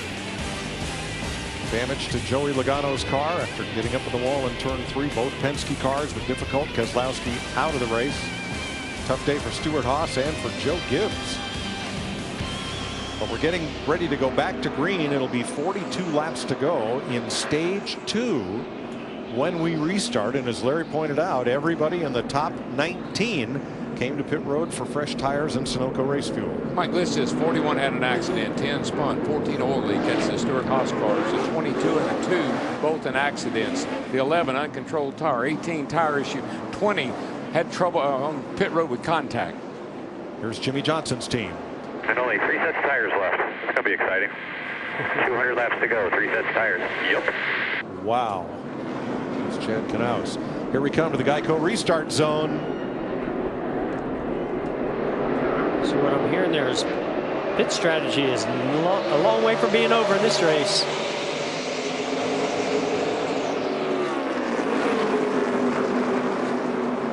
Whoa, Larson! He came right down in front of Martin Truex Jr. I think Truex would have, if Truex hadn't been having a little trouble himself, that might have been contact, but they both were fighting it up off corner. He didn't just slam the door, he about knocked it off its hinges. That's just going to add a little fuel to the fire, what we saw and heard out of Martin Truex Jr. earlier.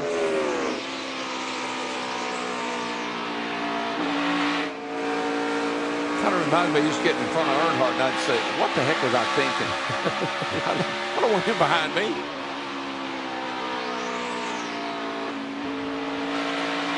For more on tires, Jamie. Well, Mike, so often people want to know, how does NASCAR monitor tires, especially when they come off of a race car? Well, I just saw NASCAR come down to the 42. They loaded up the 4 tires that they took off, and they will take them back for inspection. You see it right there on the right-hand side of your screen. So, DW, Mike, Jeff, what kinds of things will NASCAR be looking for when they inspect these randomly? The dunk tank. Tell us about it, Larry. Yeah, I mean, the biggest thing, you're not allowed to do any type of bleeding of air, whether it's through the valve skin cap, whether it's through little small micro holes in the sidewalls. And this is not unusual. They do it at places like this. How many times in this race already have we heard Dale Earnhardt Jr. talk about the air pressure of the tires? So if you can bleed that air off, it's going to help the performance. Yeah, Larry, concrete's the worst because of the joints, the bumps that you go through here. You work that sidewall of that tire. You can get a right front tire built at 55, 60 pounds of air pressure. Easy here. Well, we've been riding along with Austin Dillon, and we show you how rough this racetrack can be. So not only does it build the air pressure, but you need all the grip and all the spring rate you can have in those tires to maintain that ride quality and grip throughout the race. 38 laps to go in stage 2. Let's ride full throttle with Austin Dillon and the number 3 AAA Chevy. I mean, the shocks, the tires, the suspension, everything is coming up through that racetrack, through those tires to give you this picture and give you that feel that driver is feeling.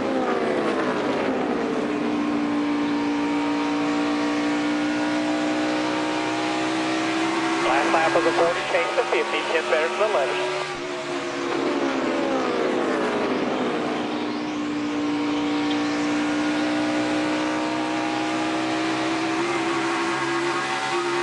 Is 52.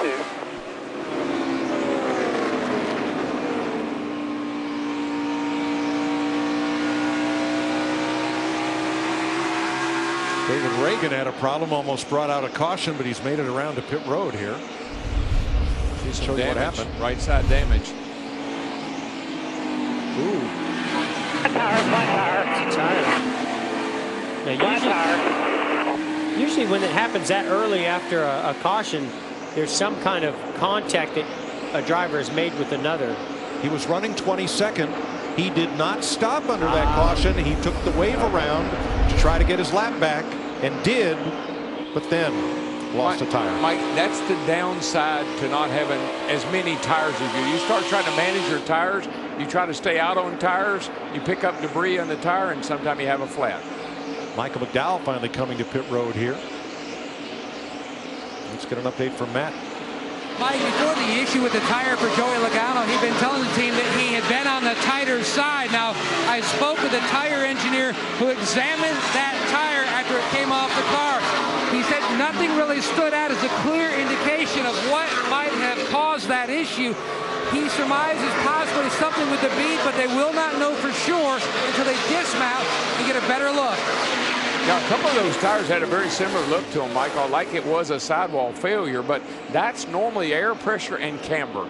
When you don't have, you run a little bit of low air, you got too much camber in that tire, you'll work the inside of it and you'll break that bead. Boy, things are heating up here up front. Martin Truex just took a big chunk of that gap out of Kyle Larson through 3 and 4.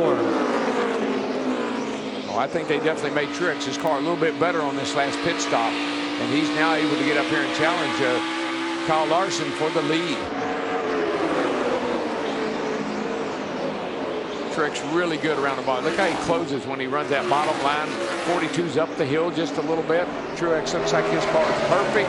42 not so much, maybe off just a little wee bit.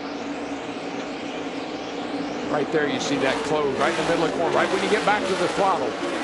And as these two are battling, third place Jimmy Johnson is creeping into this picture. Lap cars ahead. Jimmy Hill stays high up the racetrack. Whoa, you saw it again. Some get loose. At 42 is just a little loose. Looks like we may see a replay of what we saw earlier when Martin had to get up there and put a little bump. Whoa. I think he's going to clear him. It might be, hey, it might be a little payback here. Oh, Don't forget. yeah, you're right. Don't forget. Remember me? See, that's the difference of this year and last year. He would not even thought about that last year. And what I love, you don't wreck the guy, you just worry him to death. Is he going to hit me? Is he going to hit me again? Is he going to push me up the hill? What's he going to do? Yeah, but Martin Truex Jr., he's one of those drivers, you can't rattle him. You know, I mean, he certainly has a fast race car, but he's so calm inside the race car and handles these situations, you know, like the veteran that he is. Yep. Well, I'm glad you brought up worry, because we're going to take a listen to how Derek Nealon, the spotter for Kyle Larson, helped Kyle worry less with our Liberty Mutual Insurance spotter coverage. I don't know if it's from second to third or what it is, but like Kyle takes off and he's good, and as soon as he gets above the start-finish line at the 78 shifts, he like launches up a whole car length and is able to get even. So knowing what the competition is up to and how they are better helps a driver worry less. Spotter cam up on the roof with a great view of Dover International Speedway, where in 26 laps we'll have the conclusion of stage 2. Jamie. Well, it's interesting. Kyle Larson's first 2 runs of this race, he was loose. In the next 3 runs, he was tighter. But now he's loose, and they haven't made any adjustments, relying on the track bar. Perhaps next stop, they'll definitely take a swing at it chassis-wise. Vince? Well, Jimmy Johnson has won the race here at Dover 10 times before, and he looks like he's going to be a contender to maybe get number 11 and maybe tie Cale Yarborough for that 83rd victory on the all-time list.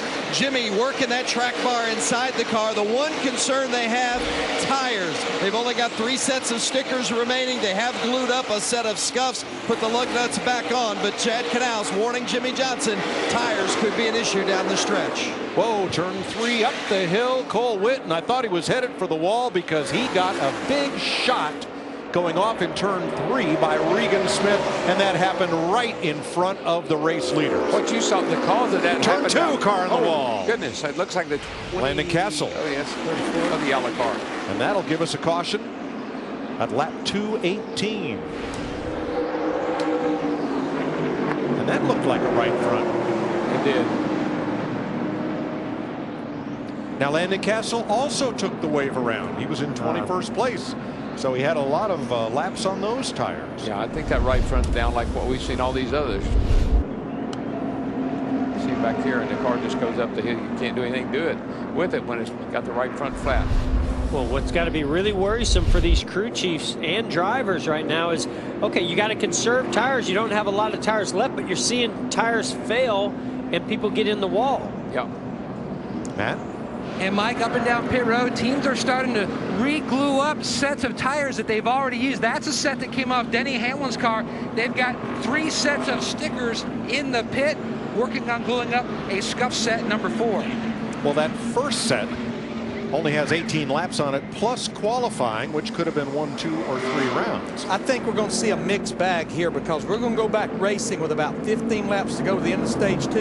I think a lot of the guys up front are going to stay out thinking about that stage. I think guys near the back will come get their 4 and then stay out at the end of stage 2. I think you'll see a mixed bag here. Good point, Larry.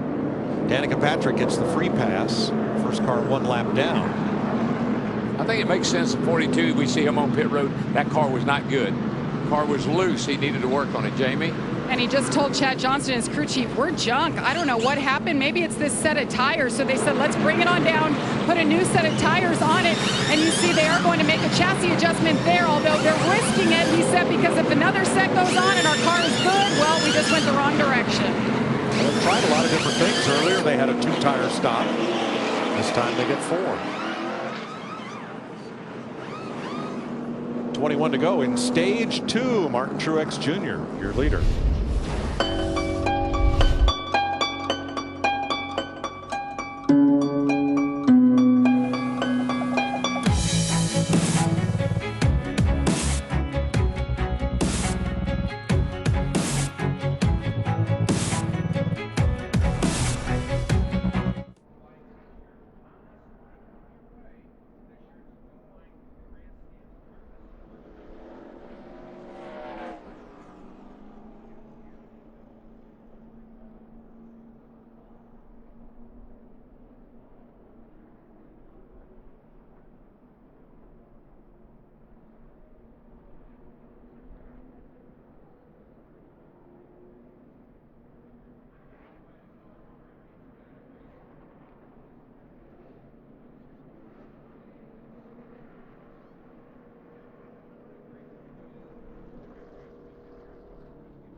19 laps to go in stage 2.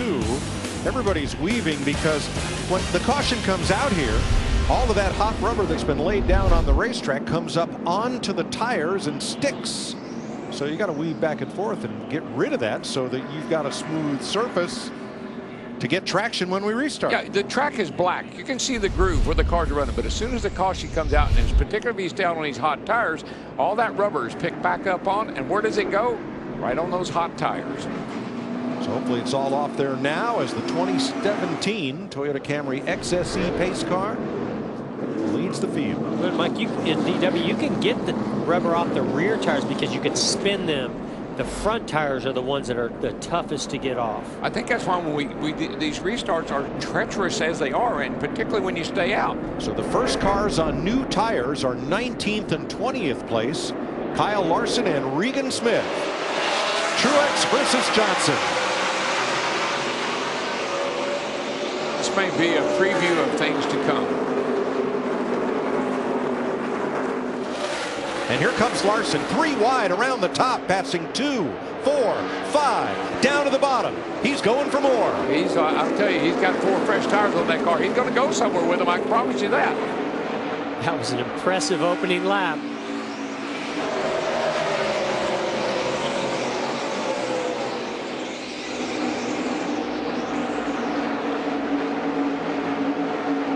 Look at Larson. Larson said, I think I can get, no, I better wait. Yeah, he tried to go. He was thinking about it. Well, that is his teammate just ahead. Yes, or alongside. Well, and a good buddy of his in Casey Kane. Third place. Teammates battling for third as they are for 10th. What an incredible run by the 18 car to get back up here, running fourth. Got a pretty good race car. Got all that damage, not slowing him down a bit.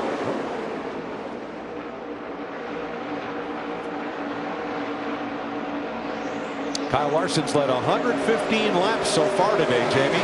And he's pushing hard, but his crew chief just told him, take it easy on your stuff. We want to stay out here when the stage is up. And Mike, just an update on those tires I told you NASCAR came and took to check. Well, after about 10 minutes, NASCAR brought him back, gave him back to the team, and gave him a thumbs up. Jamie, they took him down and gave him a bath. That's how you dip the tires in a tub of water or whatever, so anything's leaking anywhere. Looking for a slow leak. Slow leak. I've heard about slow leaks before. Martin Truex is checked out. He's almost a second ahead of Jimmy Johnson as we run the last 13 laps of this stage when he crosses the stripe.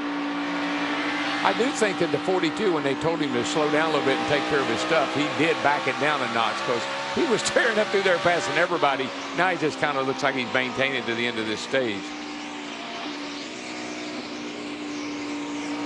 You know, Martin Truex has been to victory lane, and boy, is he piling up the playoff points. Every one of these stage wins, remember, they carry through all the way to the final race at Homestead, Miami in November.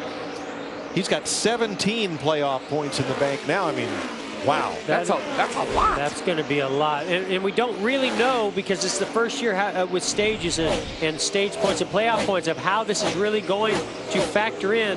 But I got to believe you give Martin Truex Jr. that kind of a bonus or that kind of a lead going in the playoffs, it's going to pay off big for him. And that, remember, that goes all the way through the playoffs until you get to Homestead if you can make it there. Landon Castle's been in the wall again, kind of like Stenhouse earlier. No caution this time. Right front tire down again. Yep. He'll be headed for the garage, or headed for pit road at least. No caution. 11 to go, stage 2.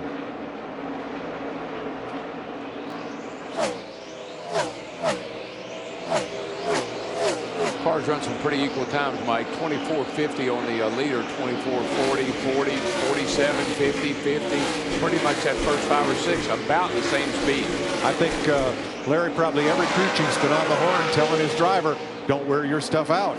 Well, no, but now we know the end of that stage 2 is 10 laps away, but I couldn't agree with what Chad Johnson, Jamie Little reported, that Larson, he has to take care of these tires because they have to stay out at the end of the stage. Yeah, he backed it way down, Larry. He was burning them up. He was coming up through there, and it seemed like he backed it down a little bit here for these last few laps.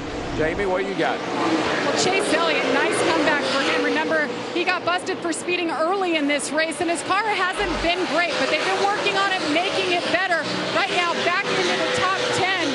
He's really focused on the exit of the corner, and there's a great quote that he said, and Jeff, I know you like this one.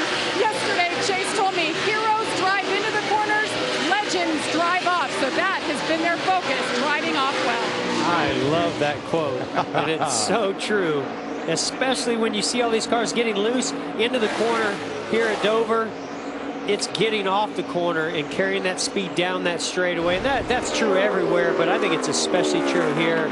And this kid, I know he hasn't won a race yet. He's going to, but he will be on his way to being a legend. Well, just think about today. We haven't mentioned him until now, and we're just past halfway of this race.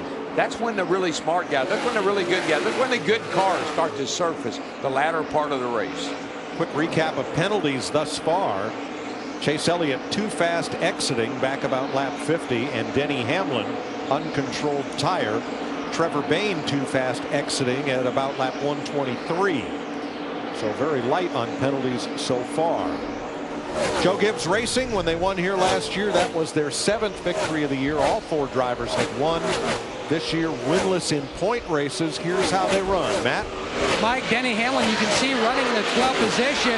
His car's really taking a swing, gone polar opposite. He'd been fighting loose much of the race. Now he said it just will not carve the first third of the corner. They put some tape on the grill besides another minor adjustment. One issue on his stop. Dustin, the case, the front changer.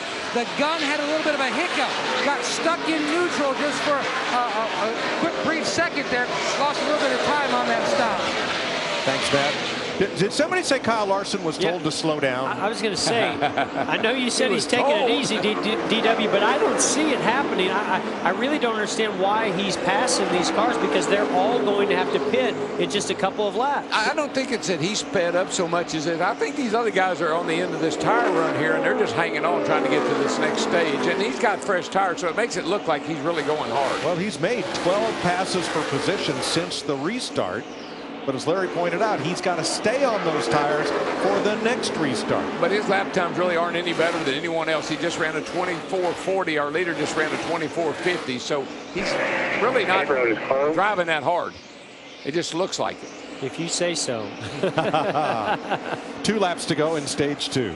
A little scoring monitor is what I go by. It's like when you stand in the pits and you clock people, you know. He said, well, you're better than him, but you're not as good as that guy. I think it goes back to what we talked about with Kyle Larson. He just likes to pass cars. He told me that one time. Mike, I think this pit road, though, it's a 35-mile-an-hour speed limit. Very narrow, very tight pit boxes. I think that's why we're seeing so many issues on pit road today. That's just a tough situation to have to work in. Deja vu all over again. For the green, white checkered for the 8th time. MTJ, stay with us. That's what I would have said. Clayton Hughes. Clayton is a funny guy. He and his dad, Odie, they worked for me one time. They're good guys. Martin Truex Jr. wins stage 2 at his home racetrack.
This should be an interesting pit stop. Second place, Jimmy Johnson in pit stall 40.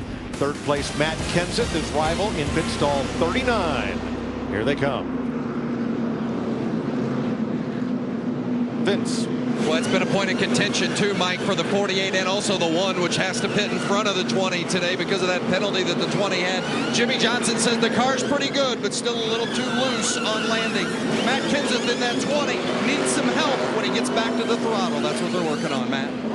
And the 78 of Mark Truex comes to a stop. His changers have been doing a great job today.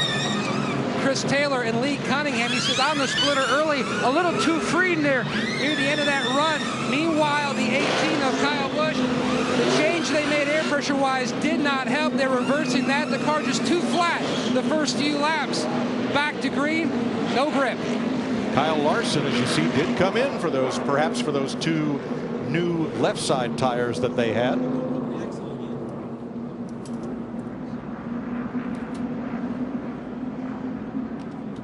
Mark Truex is your stage winner. We spoke to him a little earlier. Let's talk to the stage 2 runner-up. Hey, Jimmy, this is Jeff. You got me? Got you, bud. Well, man, awesome job coming up from the back. I guess we shouldn't be surprised. You've done it before and won this race from the back, but you know, we're just watching all the different challenges and chaos going on in this race, and pit strategy and tire strategy. What's it going to take to win this race? Looks like you got a great race car. Yeah, we definitely have a great race car, and I think the way it's unfolding, who has enough tires might be a big factor in the way this thing plays out. The cars are driving a lot different. They just took the past here. Corner entry seems to be really sensitive. A lot of guys are loose, including myself. So it's been a much more challenging race today than what I anticipated, but we're still sitting in good shape and got a shot at this thing. Well, thanks for talking to us. I can't believe I just heard you say you were loose in. I've never heard you admit that before, but have a great race. You got it, buddy. Thank you. Ryan Blaney, exiting his pit, may have broken an axle. He's coming back to pit road. We'll update that story when we come back.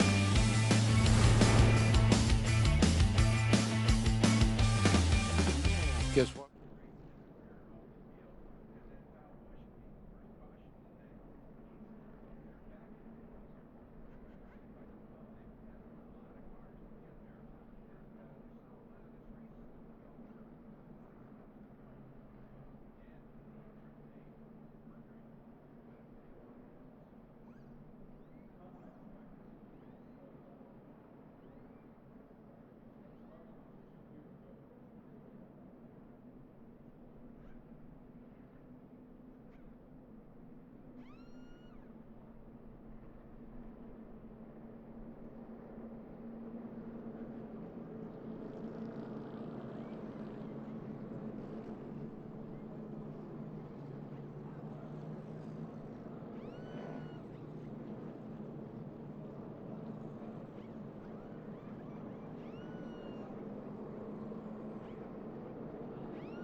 In the garage area, they have repaired or replaced the axle shaft on Ryan Blaney's car.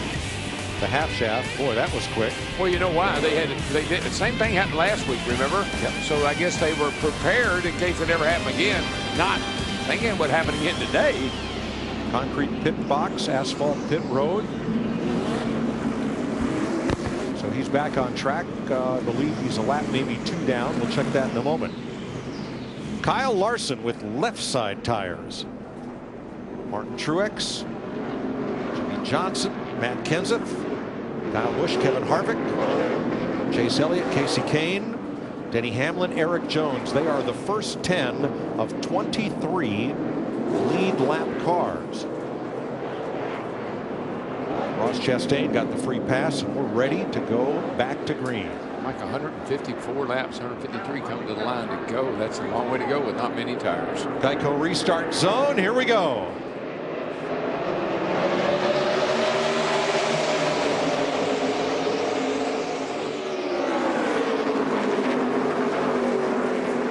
I still don't think Kyle Larson is overly happy with Martin Truex from what happened earlier in the day. That little bump and run? That little bump and run. Well, they're going to put on a show and duel it out here on this restart.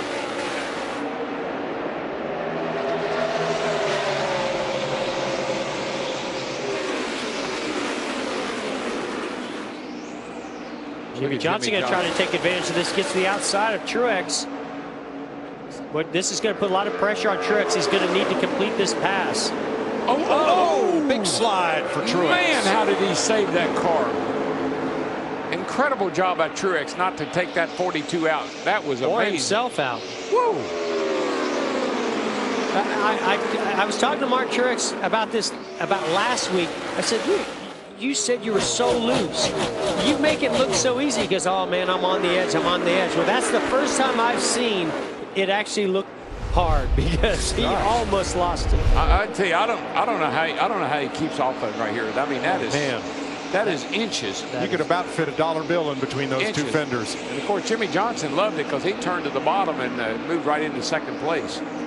And I think right out of the corner of his eye, I believe Larson saw that happening, even moved up about a foot just to give a little extra room. Great driving by both of them. I don't think he saw it. I think he felt it. Yeah. I think he felt him there and knew he had to give him a little room. All right, come back down. Long way to go here, bud.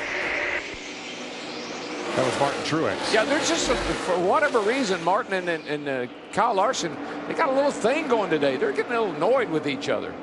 10th place here. Just ahead of them, Kyle Busch has driven past the 5 of Casey Kane into 7th. Eric Jones still in the mix here in 9th. Yes, sir. Hanging tough. Vince. How about Casey Kane running up well inside the top 10 for much of the day today, and says the car feels good now. They just put 4 tires on it, no other adjustments. I think the strongest effort we've seen from that 5 car this season. Remember, he did have 1 top 5, 4th place in the 2nd race in Atlanta, but it's been a long time since we've seen him look this good.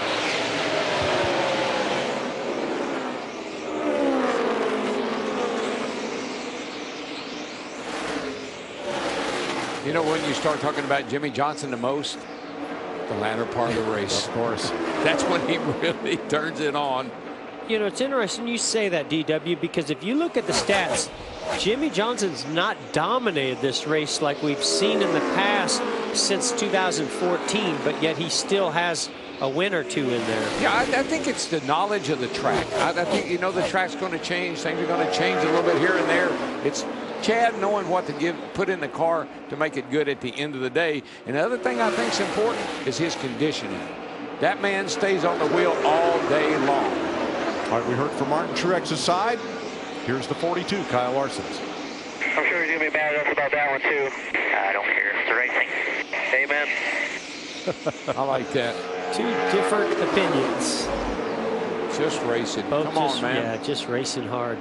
Now, this is the first that I've seen Jimmy Johnson get off the bottom of the racetrack, and he's getting a big run on the 42 of Larson. He's going to need to get right on his bumper, loosen him up. He followed him up the hill there, and that opened the door for Truex. He looked underneath, but here goes Johnson. Whoa! Little drag race down the back.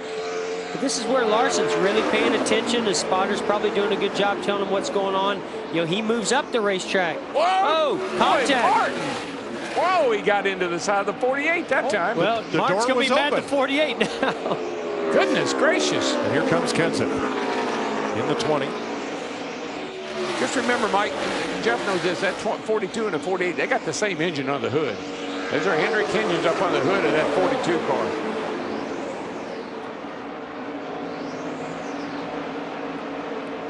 This was more than close. Contact. Roger. Whoop, car in the wall. That is Landon Castle again. No caution.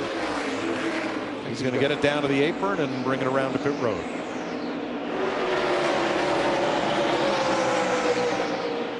Miles the Monster, he must be ready for dessert by now. I've never seen him smile so much. It's like Gordon Ramsay cooked him a 10-course meal today. Here's Jimmy Johnson's radio. Call that 78, thank you, Earl.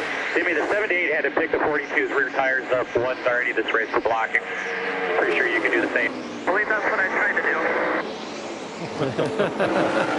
Yeah, he went in there chasing him up the racetrack right before all that incident happened between him and the 78. Jimmy's not going to do that until he has to. Jamie? Well, the 42 went back and forth about should they stay out or should they come in on that last stop. Well, you heard the radio.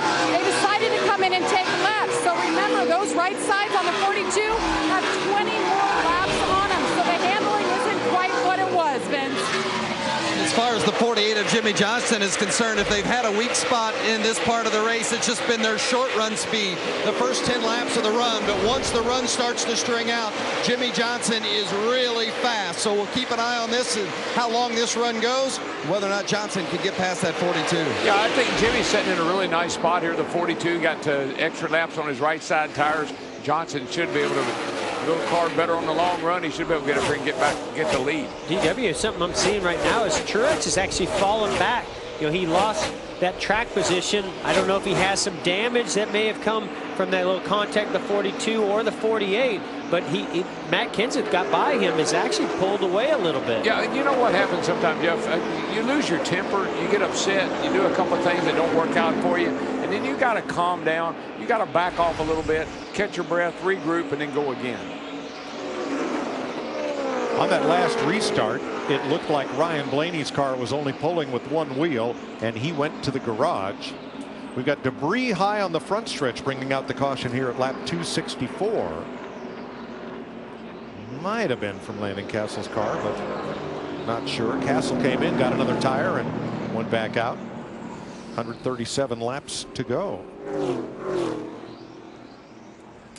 Let's talk about the why of tire allotments. Larry, wasn't that long ago that these teams were allowed to buy all they wanted. Well, it's where they can set their budget for the year, and it's one less set than what we had here last year. But here with 136 laps to go, these teams have 16 laps on this set of tires, Mike. I just don't see how in the world you could think about coming to pit road and getting 4 tires unless they're thinking about putting some of those scuffs that they re-glued up from earlier in the race. Paul Menard will get the free pass on this caution flag. So let's have a look and see if anybody comes. The lead lap cars were last on pit road at lap 243. 21 laps ago. Yeah, I don't think anybody will come either. I think this is a stay out kind of time right here.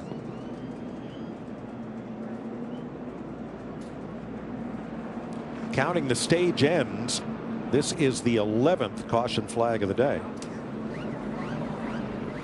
Time now for an eBay Motors race break. Let's join Chris Myers. Thanks, Mike. And with Michael Waltrip, a quick recap. Kyle Busch, the pole sitter, who's led 19 laps earlier. Tire comes off. He loses track position, fell to 35th after leading. And damaged that left rear corner of the car, but it doesn't seem to have hurt much. He's been really competitive. The tire changer thought the guy was putting the lugs on, but the wrench was reversed, knocking those nuts off. Back inside the top 10, Kurt Busch loose, and Brad Keselowski rough for Penske Racing in the Ford. Yeah, a couple of weeks in a row for Brad. Man, that's a shame. Kurt had a fast car. It just shows you how close to wrecking these guys are every lap. Joey Logano with a right front tire issue going into the wall. He was running 11th. And Martin Truex Jr., a showstopper when it comes to winning stages. He wins stage 1, he wins stage 2.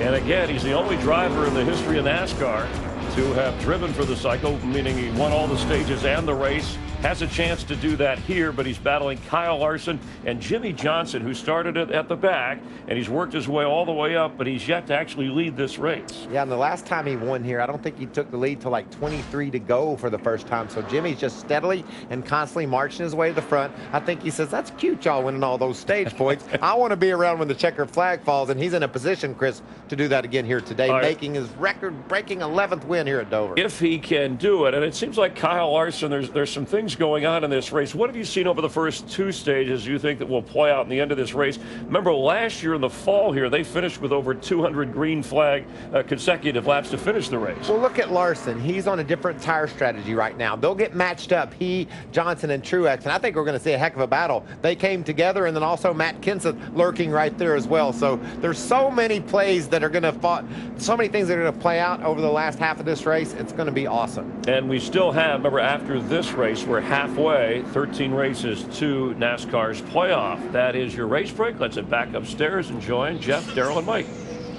Thanks, Chris. 134 laps to go here, but it's a big day of motorsports because up in Epping, New Hampshire, the NHRA has the New England Nationals coming up next on FS1. Look at this earlier today. Terry McMillan had his hands full in round one. His dragster suffered a colossal explosion during the elimination rounds.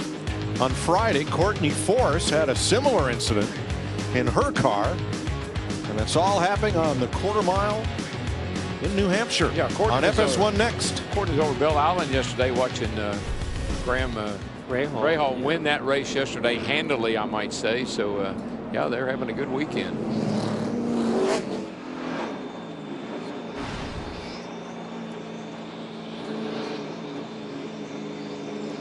So let's get some audio about this restart from Team 42. I don't know why I get their launch is so much better than mine. Like a 78 always kind of beats me on the restarts.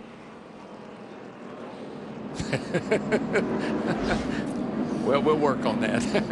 We'll see if we can do something about that. Well, he's not alone. Everybody that's gone up against the 78, I think back to Charlotte last week with Jimmy Johnson, he couldn't match that launch that the 78 had. So they definitely, not only do they have a fast race car on the racetrack, they've got a car that can really get up to speed. This thing is really setting up, though. Mike Larson, Kenseth third, and Chase Elliott sixth. Those three guys went at it hard and strong here at the end of the race last year. You heard Austin Dillon spinning those tires, weaving back and forth, trying to get all that excess rubber off these tires. Clean them up. 24 lead lap cars, including Paul Menard, who got the free pass. Larson and Johnson, two Chevys on the front row, then two Toyotas, Kenseth and Truex, Harvick's Ford, Elliott Chevrolet, Kyle Busch, Kane, Jones, and McMurray the top 10. Pretty good launch for that 42 there. I mean, that was as good as I've seen him do on the restart. Will it be Jimmy's good going enough? to get to the inside. You're not going to outdrive Larson into the corner. Man, boy, did Truex have trouble getting into three, though. He had to get back out of the gas. That opened the door for the 24 car here. He comes on the outside of Truex down in turn one. Where did he come from? Boy, he's just been steadily coming to the front. He just quietly worked his way up into the top five here.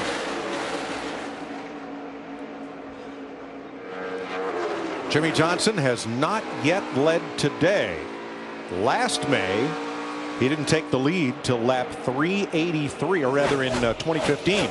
Didn't take the lead till lap 383 with 17 to go. Suarez outside Jones, couple of rookies.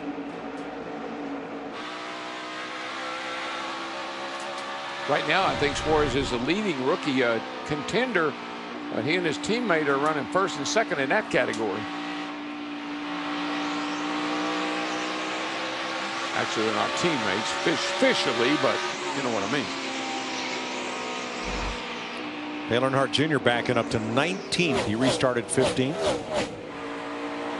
Now, Junior has just not been able to get that car to operate anywhere that he wanted to. You could almost hear the rear tires spinning up off the corner as he was really loose.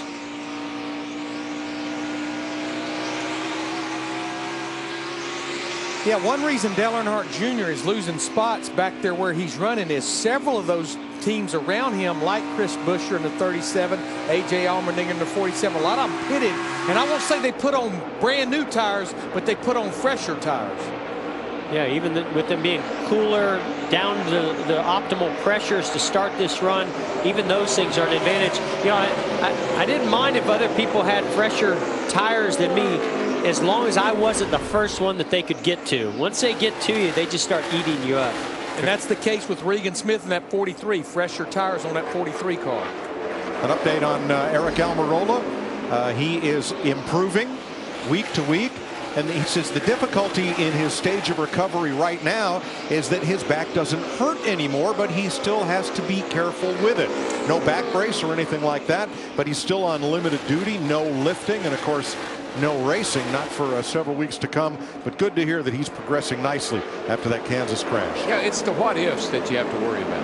What if you get back in the car and something happens again right away? That's the thing you have to be concerned about. They said they won't rush it. Richard Petty Motorsports kind of coy on their plans from here on out. Regan Smith has been in this car and done a good job for them the last 3 weeks. Yeah, boy, when I think of fill-in drivers, and I mean, Regan has his own you know, abilities without being a fill-in driver. Listen, he won in that 78 car, Furniture Row at Darlington. He's a great driver, but boy, when it comes to filling in, he's like the top of everybody's list. He's the guy they call. Now Matt Kenseth was testing the high groove for a couple of laps. Now he's come back to the bottom, Vince. Yeah, he likes the entry to the corner, but where he has the problem is at about that 2/3 mark through the corner. Says it feels like it's shoving, and he's not able to drive it off the way he'd like. But otherwise, been pretty pleased with the way the 20 is handling during this portion of the race. Mike, and you know this, and Jeff, Matt Kenseth, a thinking driver. He's thinking about, okay, what do I need to do here? What am I going to be looking at the end of this race? Do I need to run a different lap? Or am I going to be stuck here on the bottom? Is that all I can do? So he's experimenting a little bit right now, thinking about the end of this thing. I know Jimmy Johnson's still just chipping away at Kyle Larson, but how impressed are you guys with the job that Kyle Larson has done? Older right sides, newer left side tires. I thought he'd have all kinds of fits with the handling of that race car and have even more fits with Jimmy Johnson and Martin Truex Jr., but he's holding them off pretty good. How about that second place car, Vince? Well, and remember, it wasn't that long ago that there's a little history between Jimmy Johnson and Kyle Larson. Remember back at Charlotte when we had that radio from Jimmy when he asked, how big is that 42 spotter? And he got the response, fairly small, and came back with, I'm tired of being run into the fence. So a little bit of history between these two guys. Wow. We'll see if it plays out once Jimmy gets to the bumper. All right, 120 laps to go. Ryan Blaney back in the race after rear-end repairs. Larson, Johnson, Truex, Elliott, Kenseth, the top five.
Matt Kenseth had a problem. He just barely made it onto pit road. Under green. Look at him dive onto pit road. Incredible that he was able to get that car on the pit road. And stopped in the second pit. Vince. Yeah, I thought he had a tire going down. The team wasn't even ready for him, and he made that decision in a split second and had the team scrambling down here to change the right sides. So Matt Kenseth will go one lap down. I'm almost certain also, Mike, he had to be speeding coming on to pit road. I just don't see any way he wasn't speeding right there. So there may be a penalty coming also. Well, they're calling it commitment line violation and too fast entering. You have to have all four wheels below that orange box on the asphalt. You can't put two tires on it. You'll see it here. Hard on the brakes. Close. Might have got it with the right rear and the right front. There it is. And you have to understand, his priority right then was to get on pit road, get four tires, and not damage the car or end up in the wall. He knew he was going to get a penalty. Here's his radio. Well, that's the best I can do. I made sure to notice. You did great. You did great. So now he'll serve the pass-through penalty. And with 111 laps to go, Kyle Larson leading Jimmy Johnson by 0.4 of a second. Let's look at today's Credit One Bank ones to watch. Well, I've got my eye on Kyle Larson. I think this is a redemption race for him. A year ago, he battled it out with one of the veterans in Matt Kenseth. Today, he's battling it out with one of the legends in Jimmy Johnson. And I think his desire is going to get him that win today. Yeah, Jeff, Martin Truex Jr. got his first career win right here 10 years ago. It's his home track. He swept the first two stages. He'll become our first three-time winner of 2017. Jimmy Johnson's looking for a record day. He's going for his 11th win and his 83rd victory that would tie him with Cale Yarborough for 6th on the all-time win list. Jimmy Johnson. I picked him before the race, and I believe still Chase Elliott's got a fast car. He's running in the top 5, 2 top 3 finishes here a year ago. He's going to get his first win today. I didn't like Kyle Busch's press conference last week. I like the way he owned up to it in pre-race, and I love the way he has rebounded from losing that wheel to come back into the top 5. What a Cinderella story it would be if he went to victory lane. Here are the pre-race odds of those choices coming in.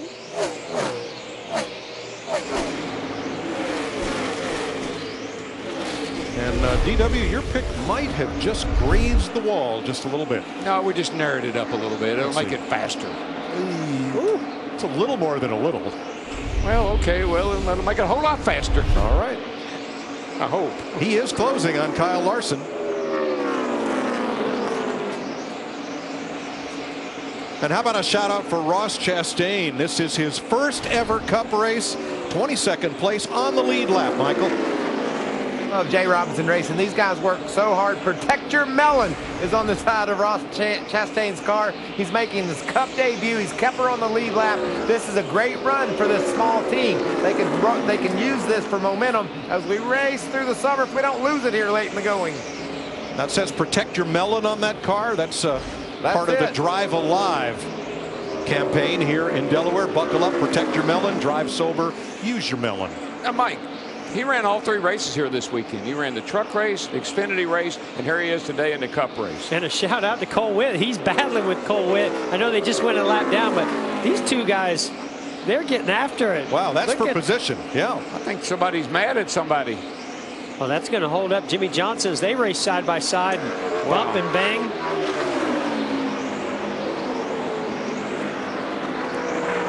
Slide job after slide job. I mean, Jimmy Johnson's got to be going, what's going on? Wow, Jimmy better get going. He just barely got in front of the 72 car. Wow. I don't think that was a friendly way that Jimmy Johnson gave those two guys. Might have been single digit. Well, now that took Jimmy Johnson from 0.3 of a second behind to 1.6 seconds behind. That was a big gap for Kyle Larson. Yeah, it is, and that's a nice breather for Larson because Jimmy Johnson breathing down his neck, got a little bit better tires, but hadn't been able to get around him.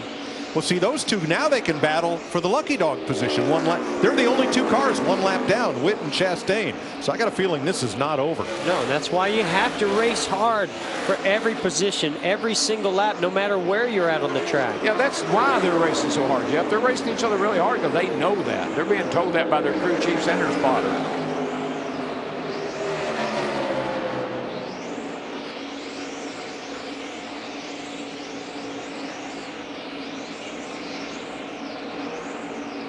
Kyle Larson now up 2 seconds. He is gaining ground on Jimmy Johnson, who is trying to approach a real milestone in NASCAR history here with that next victory. Tying Cale Yarborough on the all-time list, and he's got a commemorative helmet along for the ride. Let me tell you, that guy right there on that helmet, you won't ever run anybody any tougher than he was. That's for sure. He just gnawed up tracks like that. He ate them up. And you think Miles is bad? Cale Yarborough was badder. Yeah. You think Kyle Busch loves to win and hates to lose? You should have met Cale Yarborough. That's right, buddy. He was tenacious.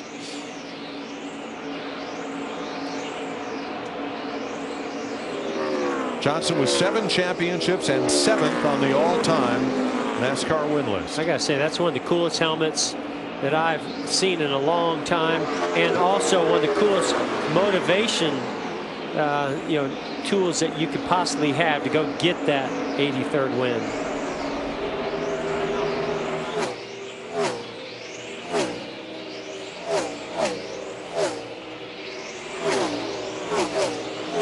You know, when I look at Kyle Larson, just remember he had about 19 laps on those right side tires. But let me set up what may happen right here. This is how many laps there are left to go. These teams can go to about 60 to 65 laps to go.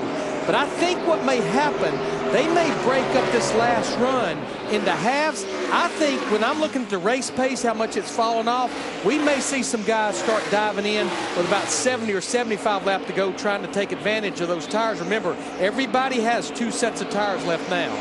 Looks like that maybe that little bit of damage that Jimmy Johnson got on the right side of the car, maybe that's affected the car. Or maybe more. Vince. Yeah, Jimmy Johnson says the car all of a sudden has swung tight. He feels like something's wrong. He's not quite sure what, but Jimmy believes they've got a problem. Well, it was confirmed that Matt Kenseth did have a right front tire down when he stopped under green. Jamie? At 24, Chase Elliott, the best he has been today.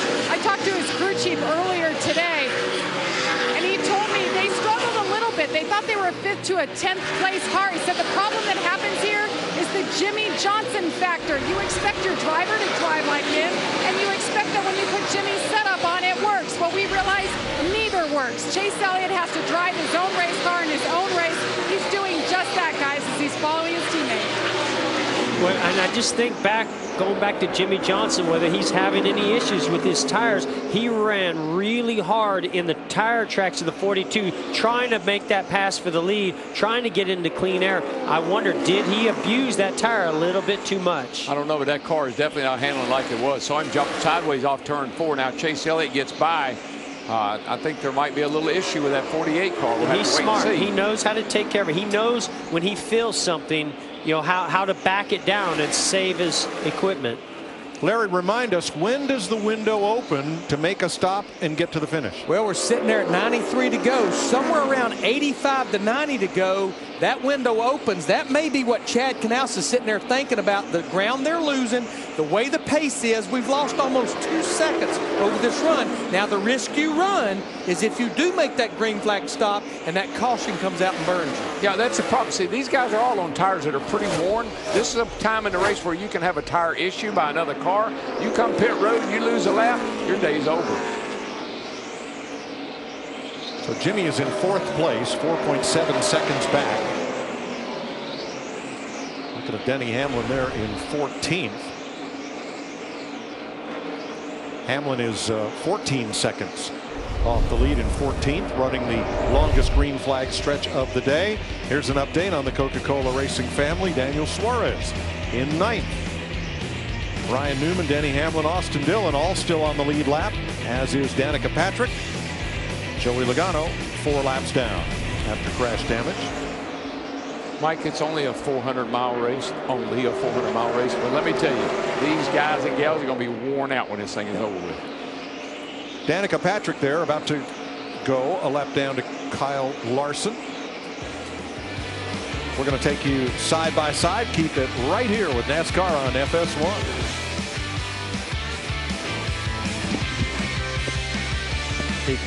Beat me.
$85 laps to go in the AAA 400 at Dover. Here's your Busch race summary.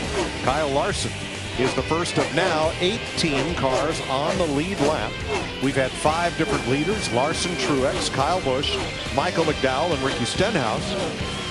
11 lead changes, 11 cautions for 52 laps. Martin Truex won stage 1 and stage 2.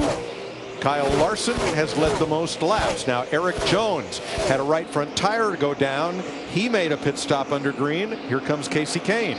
Well, I think this may be scheduled. This is a big risk, but Vince, what do you got? Yes, that the wheels are starting to shake a little bit, so they didn't want to take any chances. Gone ahead and brought him in. It's going to be a 4-tire change for Casey Kane. It's been a really strong run for him so far today. Keith Rodden's given him a nice piece this afternoon. Well, he's been top 10 most of the day, Vince. He pitted from 8th place. Now you will lose a lap when you pit under green here. Yeah, if this goes all the way green, he's in great shape. But boy, we've just seen so many issues where cautions have come out. We've not come more than 44 laps until this run under green. Yeah, it just worries me. I mean, with some of the tire issues we've seen, this many laps on tires, you're sitting on a hot stove right now, Matt. And DW, Coach Mike Leff, the pitcher coach at JGR, impressed with just how those guys methodically recovered from that issue you guys documented on pit road. Adam Stevens told Kyle he's been working the high line more than the bottom. Told him the 77 had an issue with the right front. We're going to go to about lap 340 on fuel, so we've got a long way to go. Just try to be patient and conserve. He thinks that damage to the left rear has certainly affected the balance of the car all day. Thanks, Matt. Jamie McMurray is in a hurry. 6th place from Jimmy Johnson. Yeah, I think that when Johnson got in that wall a little bit, I think that's affected that car more than we maybe even know. I think that's what slowed him down. When he's just trying to hold on. I believe Chad Knaus just told him, say, hang on, buddy. We don't want to pit under green. We want to bring you in when our leaders come in, or hopefully if a caution comes out. Yeah, when everybody starts to hit pit road, then you don't feel so bad about being on pit road when everybody else is. You just don't want to be the caution. That's it. You want to see the caution, not be the caution. Roger. 79 laps to go. And Jimmy has now fallen to 7 seconds back of leader Kyle Larson. And just think, not long ago, he was up there trying to get around Kyle Larson. So definitely the car not anywhere near like it was early, or just a few laps ago. Now Eric Jones, because he cut down a tire on the racetrack and had to limp around, he's lost 2 laps with that pit stop under green. That's the thing about this place. 23rd. When you pit under green, you're going to lose a lap and change. So that's why you stay out as long as you can. Yeah, we actually saw Casey Kane. He went down 2 laps, made one of them back up already on our leader, Kyle Larson, but he's got a whole nother lap to make up. Hey, older brother, look who's in the top 10. It's the most interesting sportsman in America. Ty Dillon clawing his way to the front, buddy. Yeah, the 13 car of Ty Dillon. Yeah, I love that. Well, great shout out to Booty Barker, who's the crew chief on this car, and Ty Dillon. Great job by him. That whole team. You know, this is a long race. You got to be tough to be around the end of this race. Says a lot about Ty. Besides being the most interesting guy in America. I think you covered that in pre-race, right? Trevor Baynes slow in turn 1. I believe he's got a tire down. I saw him almost go. He went way up the hill. Here comes our leader, or Martin Truex, not our leader. Truex in the pit lane and more. Daniel Suarez is in. Trevor Bayne on pit road. All green flag stops with 75 to go. Matt. 2 wins this year. Martin Truex looking for a 3rd. He said the biggest issue that he had was corner exit. The car was just pushing, losing grip on exit. Left side's going on. Very solid stop by the boys from Colorado. He's away, Vince. Kevin Harvick is coming down pit road as well. Harvick's been pretty pleased with the car throughout the day. Said this last run, though, it's not been into the track as much as it had been before. 4-tire change for Harvick. Kyle Larson coming in, Chase Elliott and Kyle Busch. Jamie? A sigh of relief for the 42 who took sticker left side tires. They weren't sure how that would change the balance. Well, he led every lap that run. So a 4-tire stop here. He's on the same strategy on the right as Elliott set. It's Chase Elliott having a great day. We've documented top 5 run. The car has gotten better. It's the best it's been today. Matt? And Kyle Busch making his way to his pit box. His teammate, the 11, Denny Hamlin, he should be hitting his box shortly soon. He's been very quiet on the radio. We documented earlier just the issues recovering from that issue on pit road. Solid stop so far. The 11, Denny Hamlin, is in as well. They're going to make a wedge adjustment, significant crank there on the 11. Balance just hasn't been there much of the day, swinging from really free to the opposite on the tight side, Vince. One of Jamie McMurray is coming to pit road as well as these green flag stops come, and the caution is now out, Mike. Jimmy Johnson gambled by staying out, and it pays off. Oh my goodness. He inherited the lead from Jamie McMurray, and he is the leader as Regan Smith causes the caution up in turn number 2. You just think about risk versus gain, and what a huge risk they took by keeping Jimmy Johnson out that late. But then the leader started hitting pit road. I thought that's exactly when he would come down pit road, stays out. Now he's got a bunch of them a lap down. They get the wave around, and he has the lead. Hey, Larry, I bet the trend, I don't know what the trends are, and I'm not asking you to look it up real quick, but I bet the trends told Chad Canals he needed to probably stay out until this point. Boy, heavy damage and impact by the 43, Regan Smith. Oh, my gosh. That Losing a right shot front. up the hill. Now, he was 14th. But that's what I was talking about, Mike. When you stay out this long on tires and you start pitting and other people stay out, that's the kind of thing that can happen right there. I believe Eric Jones may be the free pass car. We'll double check that. Now, as we've seen at Phoenix and at Charlotte, Austin Dillon and the 31, Ryan Newman, were stretching it on fuel mileage also. But Mike, remember, they pitted that last caution when a lot of the rest of them stayed out. So that's one reason they were able to stretch it on fuel and tires. Right. Paul Menard also, along with Chris Buescher, Danica Patrick, stretching it out. Now, those of you looking for the NHRA New England Nationals, they are coming up here on FS1.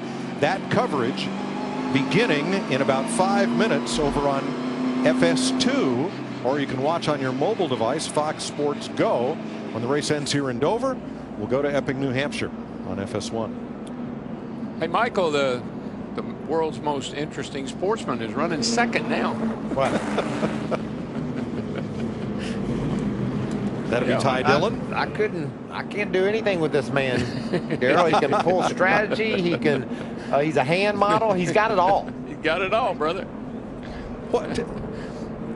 What? Well, the Field and Fin, they named Field and Fin? Yeah, I think that's the name. Okay. It's a sportsman magazine. So if you're a hunter, fisherman, you know about the magazine. But anyway, they named Ty Dillon the most interesting sportsman in the world. Wow. That's big. Not in America, in the world. No, in the world. All right, let me correct on the free pass. Kyle Larson, we're being told, will be the free pass car. First car 1 lap down as a result of pit stops. Well, Jimmy Johnson. Let's hear where that horseshoe went. Right side looks fine to me. I just saw kind of quick glimpse of it there, but it doesn't look like it's torn up. I didn't think I hit it that hard. It just leaned on it, but man, I got tight after that. Boy, aerodynamics are so important. I don't know if you got the right rear at all. That maybe that did a little bit of damage. Sometimes you'll bend some components back there, like the track bar, and it could cause a car to go tight. But there's a little tiny bit of damage on that lip. Maybe a little bit, but look at the tires. That's what I always go by. If you got into the wall pretty good, you're going to rub all the lettering off the tires. And the tires still have all the Goodyear on the side. The car looks pretty straight to me. I think it's okay. So Jimmy Johnson, Austin Dillon, and Dale Earnhardt Jr. were last on pit road at lap 243. You can see just a little scrape on that right front fender, not much, and you can still see all the writing on the tires. So that's a good gauge, I think. Pit road is open, and here comes Jimmy. Vince? They will take a closer look at that right rear, but Chad Canal said if it's going to slow you down, don't mess with it. I just want a solid stop here, no mistakes. You heard Jimmy say after he got into the wall, the car got tight. This is going to be a 4-tire change for Jimmy Johnson. Jamie? Gillen making his second Cup start here at Dover. He's been really happy with the race car. Loose early, but it comes to him. 4 tires, no changes, Matt. Ryan Newman sitting on pit road. Could have gone to lap 358 on fuel. His teammate, Austin Dillon, trying to back up his best qualifying effort of the year. 9th with a good run. You can see chassis adjustment there. The car just on the tight side the longer the run goes. Really solid run by these guys all day.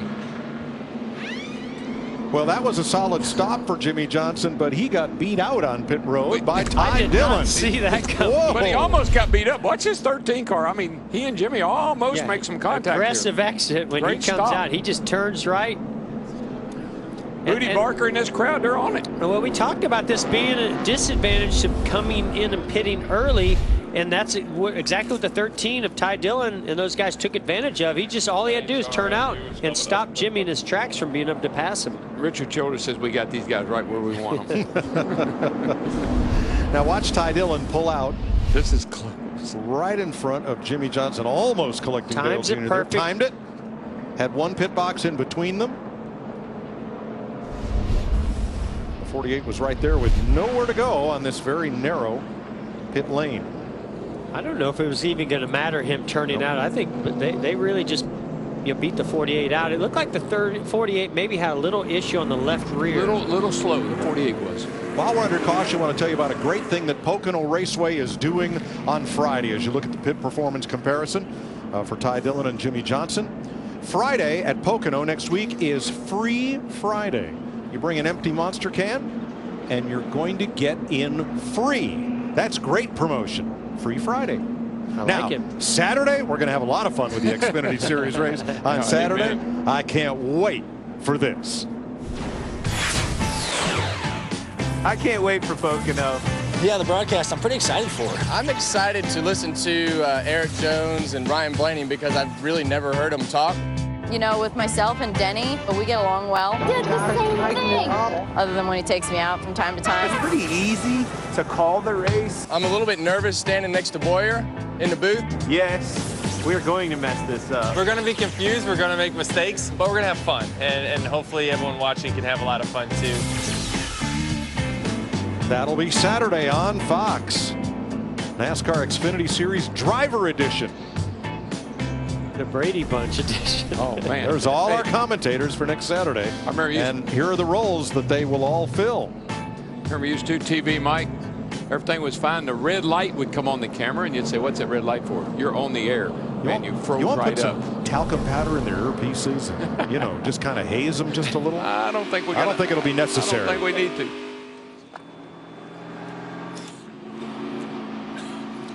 Ty Dillon is your race leader with Ryan Newman alongside. And everyone that's behind you beat all day, so that's our buffer. There won't be many to go. We take it. Handle this thing. Simple. Time to play with the big boys. You know how many children's affiliated cars are in the top 10 right now? Yeah, all of them. 5 of them. All right. Right. Matt? Mike, that caution certainly shook things up, and Cole Pearn, now your man's back in 11th restarting. Judging from how that car reacted earlier, starting a little farther back, what can Martin expect? Yeah, it's gonna be a struggle. Not a lot of laps left, so hopefully we can get a bunch here and then get another caution and get another stab at it. Mike? So 16 wave rounds, including Martin Truex, Jamie McMurray, Casey Kane. Now, those of you looking for the NHRA New England Nationals, that will follow this race on FS1. It's going to start over on FS2. The details are on the ticker at the bottom of the screen for you. Well, Mike, it's time for a trend here. The last 10 spring Dover races, the average last caution falls with 48 laps to go, but 4 times in the last 25 laps and only once in the last 10 spring races did we have an overtime. That was 2 years ago. Wow. Getting set for the restart. Been a fun weekend here in Dover. Concrete, crab cakes, an international drone racing competition out there in the fan zone. And Kyle Larson getting the free pass here. What's up with Trevor Bayne? We're going to add 1 lap here for him and Matt DiBenedetto, who's being chased down pit road there. The 6 took the wave around, but he was told on the radio by scoring he was not eligible for the wave around. Let's go down to the 13 pit, the leaders pit, and Jamie. Well, Booty Barker is the crew chief for Ty Dillon. You guys had a great stop there. You worked your way into the top 10 on your own. Is the car good enough to keep it up front in this clean air? Well, clean air helps a ton. Happy for Ty. It's a big event right here. I hope he makes it happen. But either way, crew has done great. Geico Chevrolet is running well. You imagine his brother went to victory lane last week. If Ty goes this week, wow, what a celebration. 1 week ago, older brother Austin Dillon on the last caution flag stop, they decided they were going for it along with their RCR teammates. And when Jimmy Johnson ran out of gas because he had not been told from the start they were going to go the distance without stopping again, Austin Dillon crossed the line. The car sputtered in fumes, or was it tears of joy, as he made 1 spin and then made that trademark belly flop into the infield grass and walked to victory lane. Beautiful win. I'm not sure about that slide, though. Here he is today. One of those winners this season. And boy, look at all the surprises. And we could get to 16 or more winners before Richmond. Yep. Without too much trouble. Dillon, Newman, the front row. Austin Dillon, Johnson, Earnhardt, Menard, Patrick, Busher, Larson, McMurray. That's your top 10. Then Truex, Kane, Elliott, and Kyle Busch. Here we go. Well, that's not going to help Jimmy Johnson's cause. Ryan Newman spun the tires, caused that inside lane to lose a little momentum. Larson was 3 wide. That 13 got a great start. It's just what he needed. Now, if he could just put a little gap between he and everybody else, although here comes Newman, he's looking pretty stout. Yep, Ty Dillon's got to get away here. Got to get away because the hungry hounds are coming after him.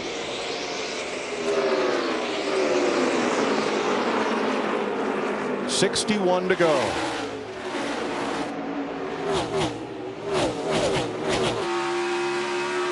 Richard Child's got to be loving this. Oh, man. He's got to be loving every minute of this. If it could just end right now, Oh, yeah. I think he'd be really happy. You know, he's saying, look at us go, we're back. Yeah, if it was only 6 laps to go instead of 60. Well, who knows? Larson up to 9th. That's Patrick back on the lead lap, trying to hold off McMurray for 10th. I'll tell you one thing, that those two in the front right now, 13 and 31, they better not look back too far. Here comes that 48, and he looks like he's getting it on now. And you know what we hear all the time about teams like the 13 or the 31? If I could just get out front, just get that clean air. I'm always battling in dirty air further back in the pack. I just need to get up there. Well, now's your opportunity. Show us what you can do with it. Now, of the drivers that took the wave around, Kyle Busch just passed Martin Truex, and they are still pretty deep in the field. Back at 16th and 17th, Michael McDowell. Still 2 laps down. They're liking that clean air, and it would be really good to have all this clean air if it went for that 48. They just didn't have a mirror on. It just went for that 48. Now here's something you haven't heard this year. Chevrolet positions 1 through 9 right now. Wow, big day for them. Patrick, the first Ford, in 11th. Make it 1 through 10 for Chevrolet. And Suarez, the first Toyota, in 14th. Well, I know they haven't had a lot of them up there in the top 10, but the one that's led a lot of laps. Oh. Trouble off turn 2, guys. Turn 2. They were 3 wide, and Paul Menard paid the price on the outside. Yeah, I think somebody got into him. I think Buescher got loose under Menard. That's what it looked like. With Larson right behind him.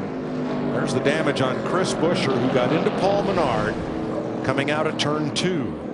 Things narrow up there in a hurry. Yeah, he won the Xfinity race here in 15. Buescher did. Yeah, they were at least 3 wide.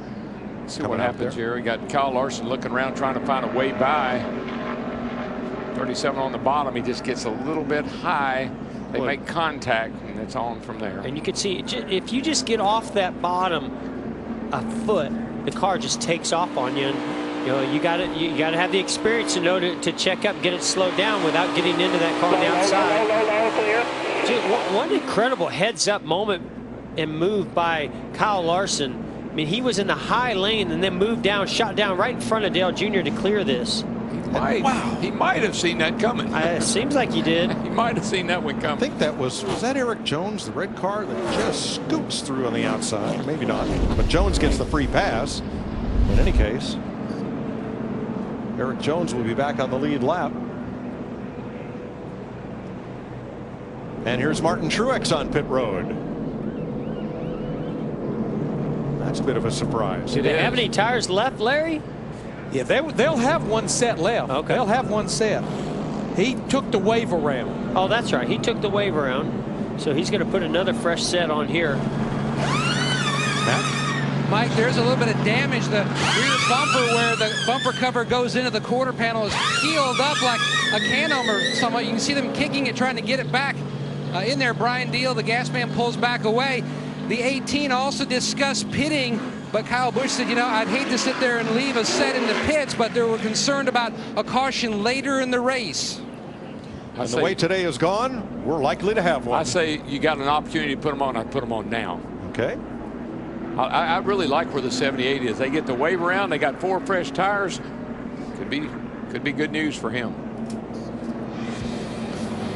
We're going to keep it side by side right here. Ty Dillon, your leader in Dover.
Wise old man used to tell me after we talk about the setup of the car, he'd say, whatever happens, just drive the piss out of it. Got a left rear problem here. Yeah, it's off. Left rear's off. Left rear went down. That's how he wants to race us. That's how we should race him. I'm sure he's going to be mad at us about that one. I don't care. It's racing. Monster Energy Cup racing from Dover, presented by the Drive for Autism. It's almost over in Dover. It'll be 52 laps to go on the restart. Again, Ty Dillon, Ryan Newman up front, Johnson and Austin Dillon, row 2, Larson and Earnhardt, McMurray and Kane, Chevrolet, all the front 4 rows. Then Danica Patrick's Ford, Daniel Suarez in 12th, the first Toyota. Here we go. Pretty nice start to that 13, but Jimmy Johnson is trying to push the 31 car back up through there, but he didn't quite make it. No, but this time he clears the 3 car. That's going to give him a little breathing room. Interesting or not, Ty Dillon is driving the race of his young life right now. He's driving it like he stole it right now. I'm telling you, Booty Barker, go Booty, go. He better. And then Kyle Larson, I mean, he was the free pass car. That caution couldn't have worked out any better for him, and he made up some spots, and now he's moved himself right up into 4th position. Meanwhile, Truex and Kyle Busch, the 2 strongest Toyotas, are mired in traffic, not going anywhere right now. Jimmy Johnson needs to get going because Kyle Larson has caught him. Larson's pretty fast, we know that. Truex and Kyle Busch just took it 3 wide on Danica Patrick trying to move up, but that's back at 13th position. Vince. Well, Jimmy Johnson reported that tight condition after he got into the wall with the right side is not as bad now on this run. That's good news. But Chad Knaus told him just before this restart, you've got the 42 behind you. The 2 of you should be battling for the win. Oh, man, did you see that right there? He tried to get underneath the 31, didn't complete the pass, and that opened the door for the 42. Fighting back, though. Look at this outside move. And who's the hardest guy to pass in this series? Man.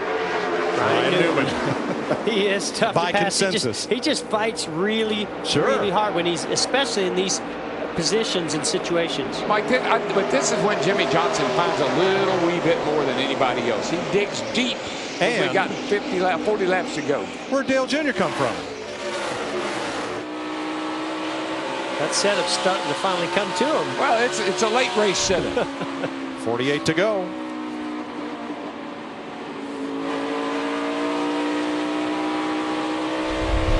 You'll see that I believe Jimmy Johnson might have gotten out right there. He just touched him, touched the 31 to Newman, enough to get Newman out of the way. Yeah, no damage. Oh, little contact between the 42 and the 48. 42's had a little contact with different folks today. Well, he knew that was his moment. If he could get in front of the 48 of Jimmy Johnson right there, it's his to win if he can go up and get by Ty Dillon. Yeah, the letters have been rubbed off that left side tire. Mike, that 24 I don't car. think it's too bad. If we get the lead, it'll be better. That 13 car just ran a 24.11. Johnson just a tick quicker, but not very much, about a half a tenth. 7th place, McMurray coming back. Here comes Chase Elliott against teammate Casey Kane. Again, that time by a 24.18 to a 24.10. So just a little quicker on Johnson, but not a lot. And now 9 Chevrolets out front. Make that 9. Truex the first Toyota in 10th. Harvick the first Ford in 11th. Yeah, Truex should be coming. He's got 4 fresh tires on that car. He could be somebody that you might have to deal with here late in the day. He's back into the top 10. He's got 44 laps to go. Well, he can make that up, can he, Jeff? Sure. Not if Ty Dillon has anything to say. Might need a little help. I just think it's cool that Ty Dillon is able to sit out here. He's leading this race. Jimmy Johnson's quicker than he is, but he's leading this race with a chance. And he's paid his dues. He spent his time in the Xfinity Series. He's come up to the Cup Series. There was not a seat open at the family team, Richard Childress Racing, so they made a deal to put him into the Germain number 13 here, and boy, he's run well. Oh, look at this. The 42 is going to get to the outside of Jimmy Johnson. This could be for the win if Larson can get up there and get by the 13 of Ty Dillon. The 48 got loose behind. Whoa! Again, I think he took a shot at him. He got loose down in 1 and 2 behind the 13. That allowed the 42 to get a run, and Jimmy knew that 42 was going to dive to the outside. Could not quite complete that block. I don't think he took a shot at him on purpose, but that car was headed up the hill right into the side of that 42.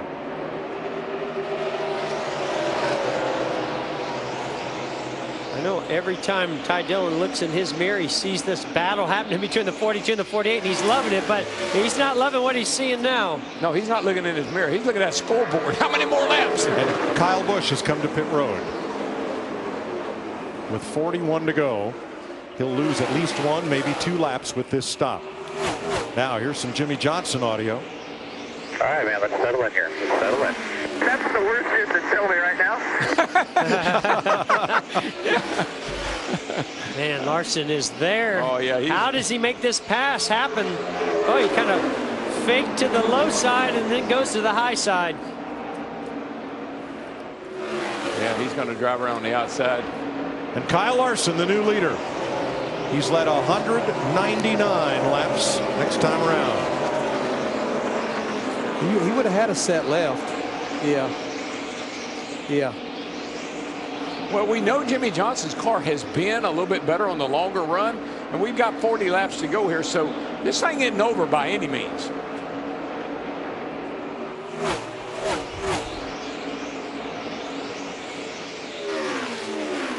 I love Jimmy DeChetto. That isn't what I need to hear right now.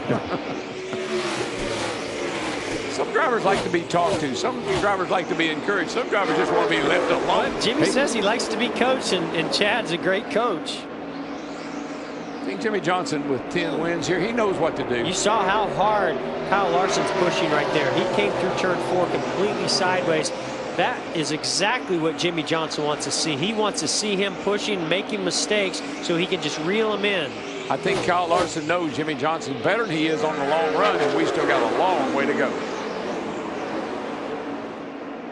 Yeah, Johnson's closing back up right now. It looks like Jimmy's about a 10th, maybe 2. Let's see what he is this lap by. Well, this is one of those tracks, if Larson runs hard on that right rear tire, you can easily build up the air pressure, build up the heat, and the car will go away. If he settles in right now, he can get it to come back to him if he doesn't push too hard. 10th difference that time by a 38 to a 27. So Johnson is a 10th quicker. Eric Jones got the free pass on the last caution, trying to pass Casey Kane for 12th place. Now, the last time we had a longer run, Jimmy Johnson really, he got looser as the run went on, and it almost seemed like the 42 of Kyle Larson got better. I'm curious to see what happens on this run. You look at the 48 moving around, going to the top side, trying to find something. He's going to get that momentum run off the corner. It really worked good for him earlier. All right, Matt can update us on why Kyle Busch came in. For several laps, Kyle felt a vibration in the back of the race car. It was not getting any better. Adam Stevens said simply, if you think it's too bad, bring it down to us. We don't want to wreck the car. Finally, he gave up the ghost, brought it down, loose left rear. Oh, wow. Watching 8th place here.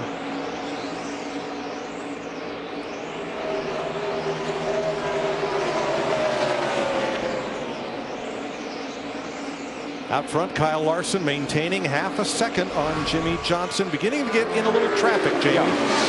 Yes, and I was talking to his crew chief, Chad Johnston, this morning about this very race a year ago, and he confirmed that was the first time his driver and his team competed straight up for a race win. It was heartbreaking to lose it, but a lot has happened in the last year. They're 2-time winners, and today their car is just as good. He is dominated, and he's just 32 laps away from perhaps getting redemption. He's led 206 laps, 32 to go, but Johnson is there. Yeah. Now they're going to have to deal with Kyle Busch, who is 2 laps down, but has fresh tires, and he's coming on the leaders. Well, they're also going to have to deal with lap traffic. Lap traffic really affects aerodynamics for that leader as they come up on those slower cars, and maneuvering through that traffic could be the difference of winning and losing this race. Vince? Yeah, they've alerted Jimmy Johnson to the fact that Kyle Busch is coming on fresh tires, but that he is laps down. Chad Knaus just imploring of Jimmy to just stay focused and stay on that 42.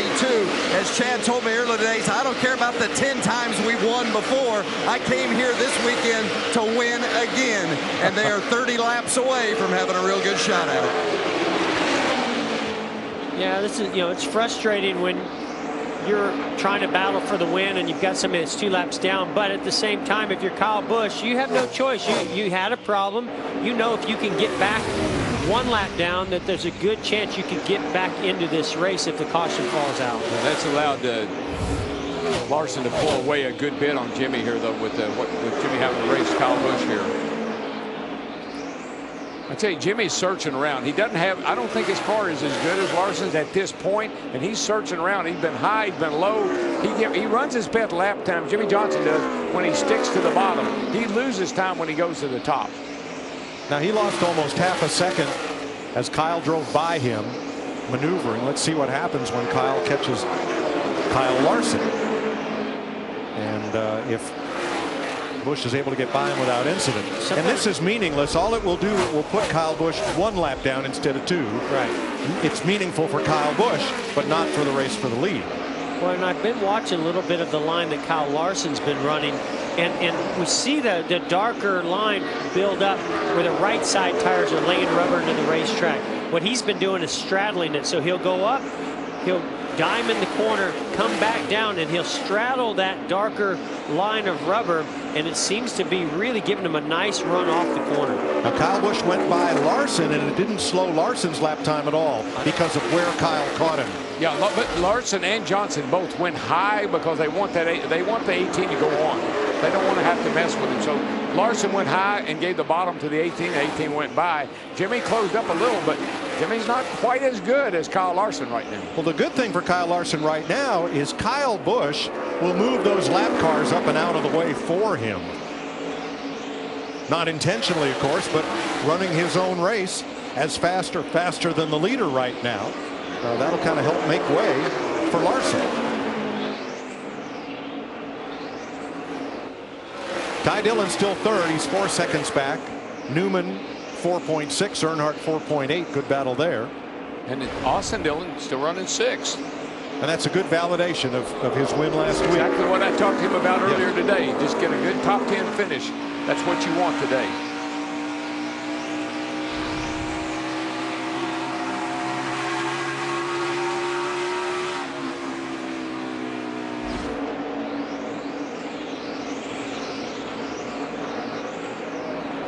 Martin Truex fought his way up to 6th spot.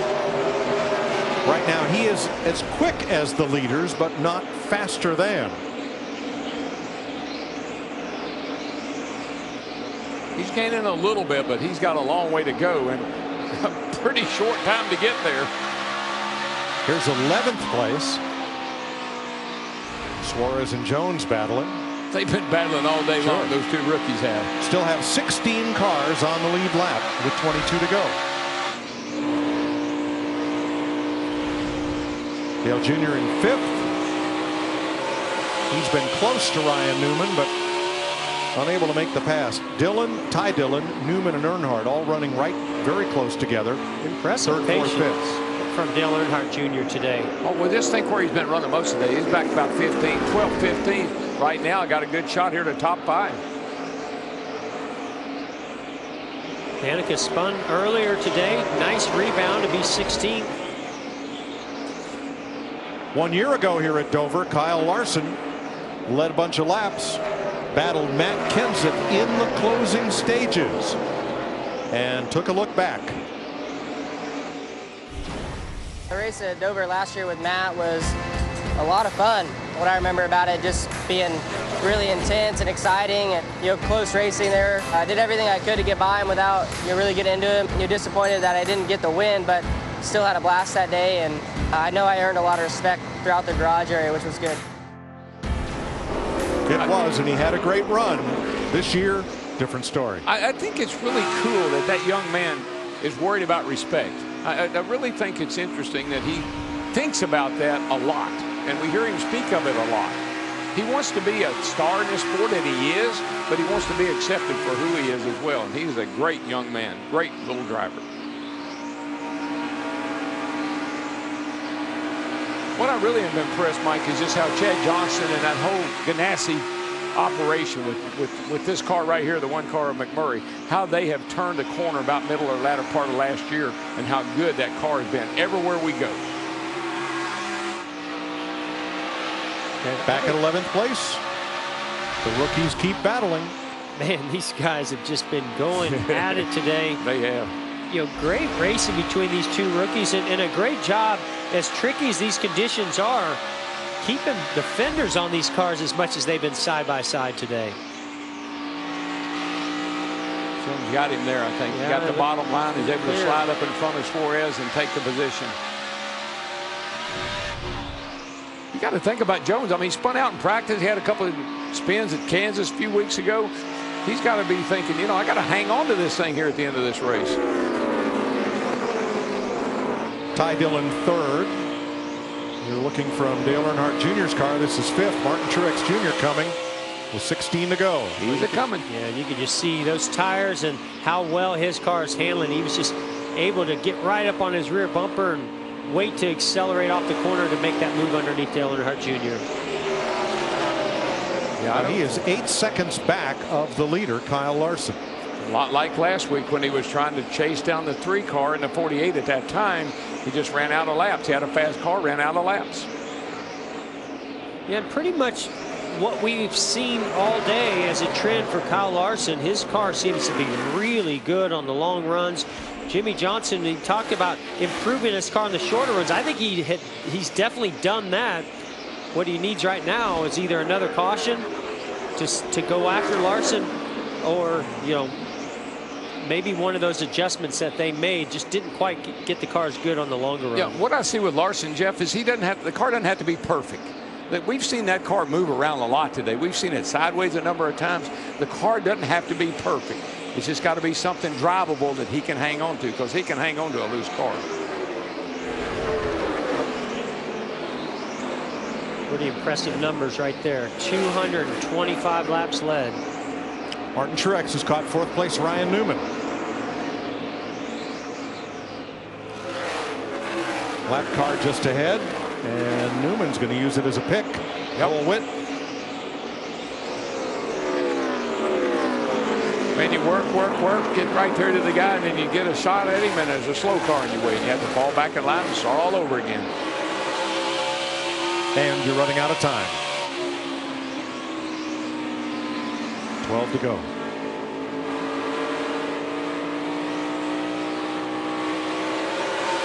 The NHRA from Epping, New Hampshire coming up here on FS1. Right now you'll find it over on FS2 until our race coverage ends here in Dover. Jimmy Johnson 1.9 seconds back, but that gap fractionally increasing lap by lap. Yeah, he just, I think Jimmy's kind of come to the fact here that he's not going to catch the 42. But I still, you know, an incredible finish. If it ends this way, that 13 car of Ty Dillon, he's still running 3rd. His teammate here, Newman, running 4th. And that's going to be a heck of a day for those guys. Brian Sieg in the 83 moves aside in turn 3. And see, Newman's doing a great job of protecting the bottom, making it really difficult to get underneath him and complete this pass. See if Martin Truex can roll that bottom and make it happen here. I don't think he's going to clear him now. Should be able to. Newman went up the hill a little bit and opened the door for Truex on the bottom.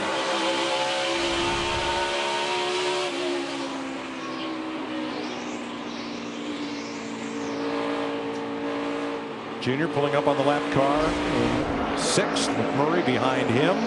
Then Austin Dillon.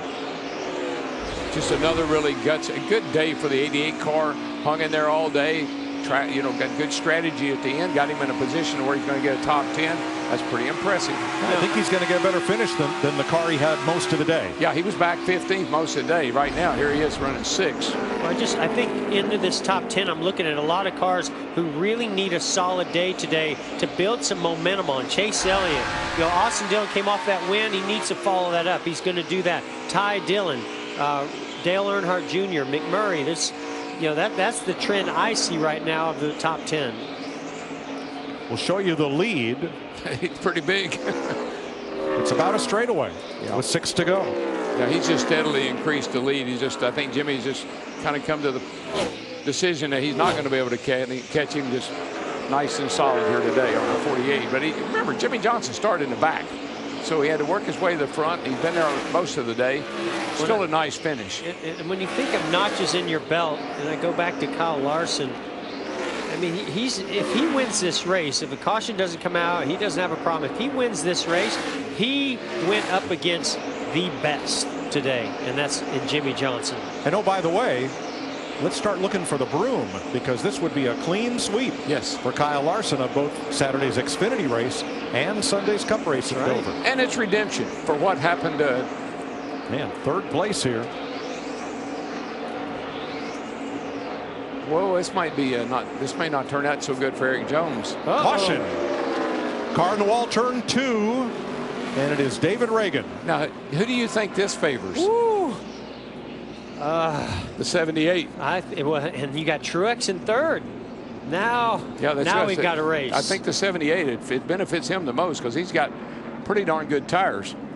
14th caution flag of the day.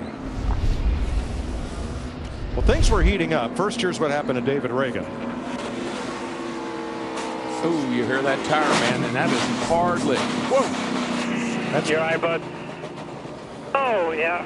Oh, that was a good one. That's multiple issues for both front row cars. Right front. And now here's Eric Jones going after Kevin Harvick for a top 10 spot. I didn't mean to do that. I'm sorry. Sort of.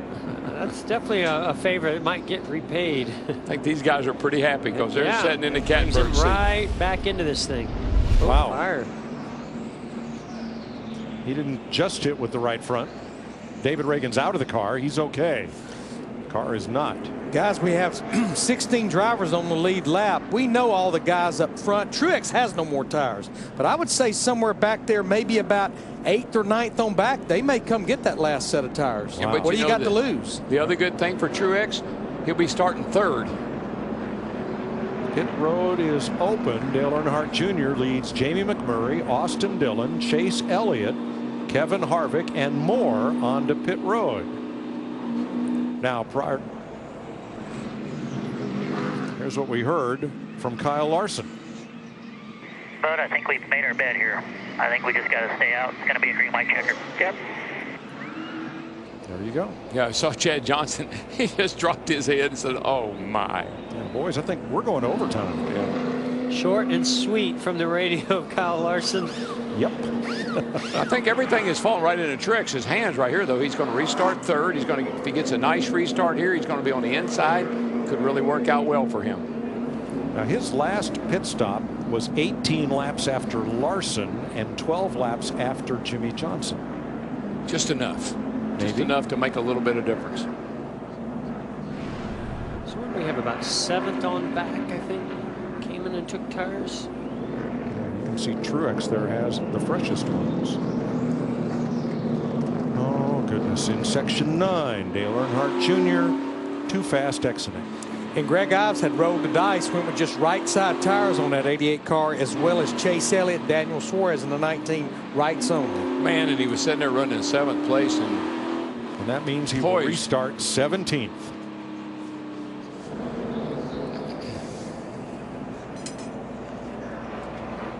Here's Jimmy Johnson talking about restarts.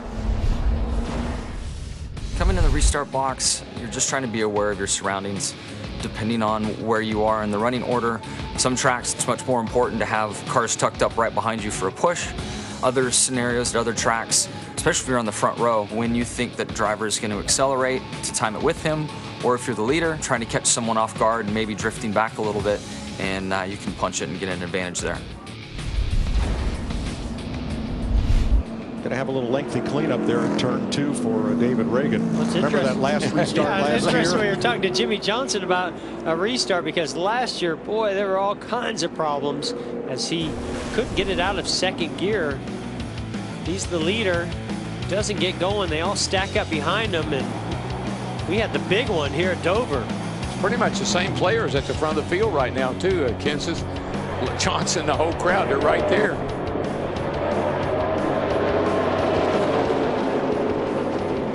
Truex.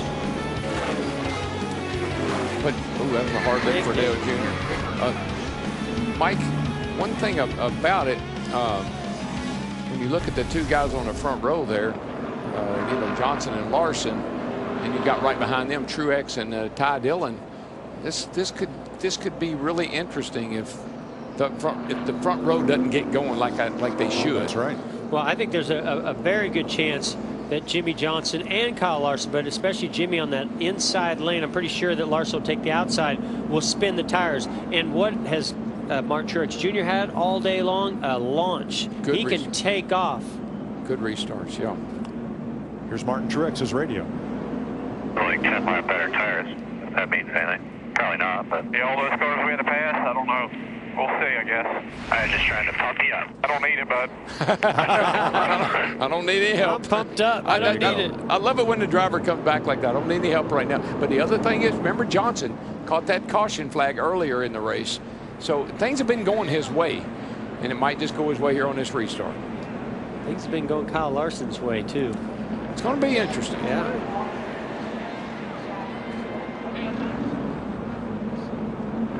Now, Kyle Larson, after experience shows, could being on the front row for the restart, is there a downside to that? My restarts are amazing when I'm not on the front row. When I'm on the front row, that's where I tend to get beat and where I need to get better at to win those stages and the overall race. Oh, wow. Great job getting that soundbite, and he's going to have to change that. Here's their radio. Just keep an eye on this 48. He hasn't been racing us real clean. Except for, I'm sure the 78 won't either. So we just get a good restart, get him nice and cleaned off. Yes, sir. Just remember that 42 and the 48 had a little issue. Remember the 78 and the 42 had a little issue. So that's what they're referring to. They may not race us real clean. You could hear that same response on all their radios. I don't know who thinks who's racing one another clean. If I was back at Ryan Newman, Eric Jones, 5th, 6th, Chase Elliott 7th, I'd be licking my chops right now. This could get big. It could. So we're going to overtime. They'll wave the green flag in the restart zone as usual. And we get one attempt to get a clean restart. If they make it to the overtime line, you see on the graphic that's just about midway down the back straightaway, then the next flag will end the race, whether it's yellow or checkered. And we'll keep trying until we get one. One to go. Now remember early in the race when Martin Truex Jr. and Kyle Larson were racing each other pretty hard right here off into turn 3. Just trying to help a brother out here. Moved him right up out of the way. And 78 went on by. He got pretty loose. 42 got loose getting into 3. They'll get loose when your rear tires are off the ground. It just happens that way. So here we go with Larson and Johnson on the front row. Kyle takes the outside. Truex and Ty Dillon.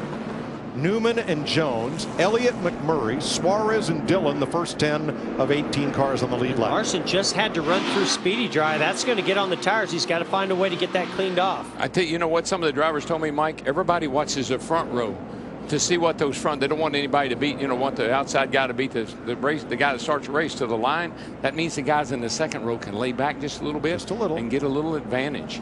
Now, because of that oil dry in turn 2, NASCAR has added 1 lap. So we'll get to think about this for another minute. Yeah, and exactly what you're saying, DW, and we heard Kyle Larson talk about. He's a great restarter, but when he's on the front row, here we watch him. Wow, that's they hadn't quite cleaned that Speedy Dry up. Wow. Yeah, it's when he started rubber and debris and all kinds of things coming off the car there.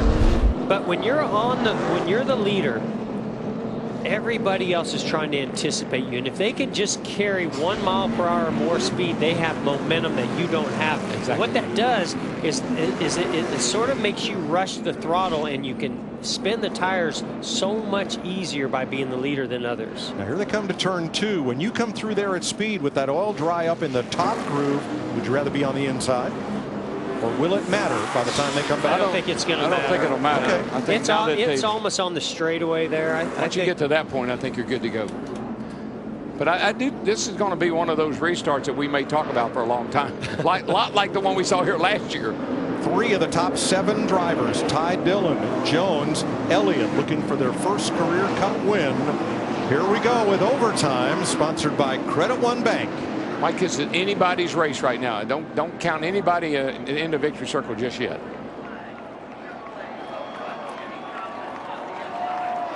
The California kid versus the 7-time champion. Green flag.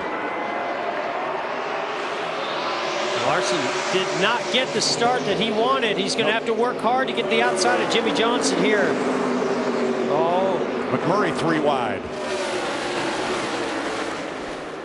Wow, he's sideways. Oh, no. Big crash. Back straight away. Crashed. That'll be it. Big wreck going into 3. I mean, look at them. They're wrecking everywhere. I think they made it to the overtime line. Now NASCAR will have to look at video to determine whether the leader was at the overtime line or not before the caution. So many good cars that were having great days here, all wadded up in the 3rd turn. Allmendinger destroyed. Dillon against the turn 3 wall. What a shame. Jones comes down pit road, completely wrecked.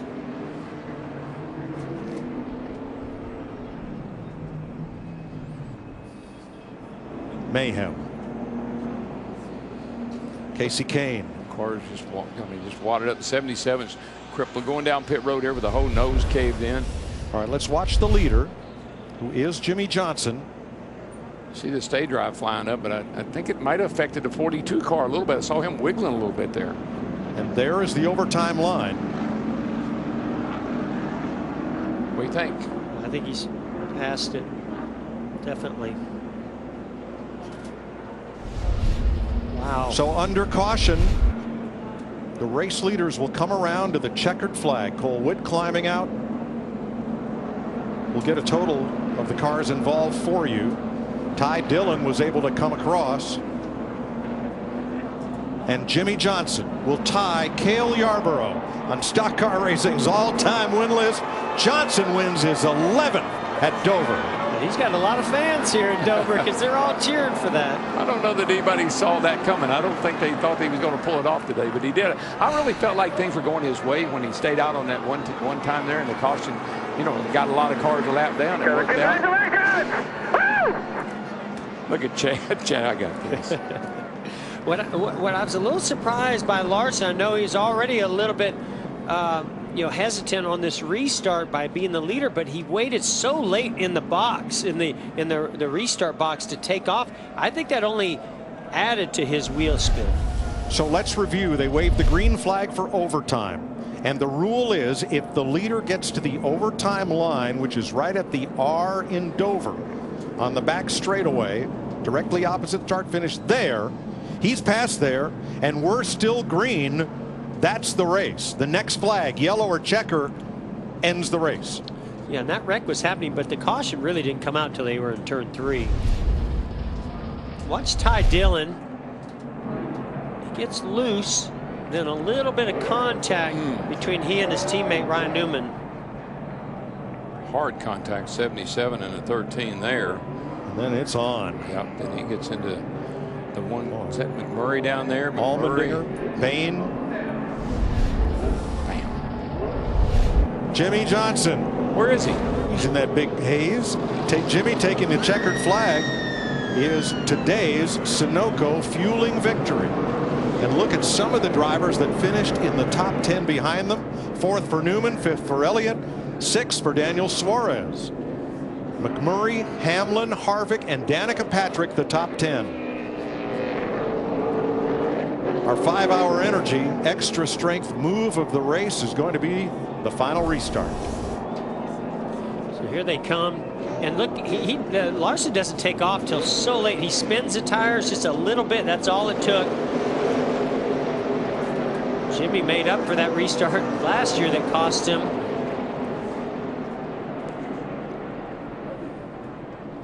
See Larson right there, he gets a little loose, but it doesn't matter.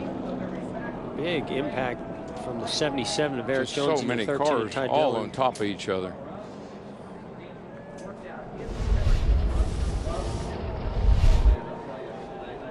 Jimmy Johnson, career win number 83, tied for 6th on the all-time list.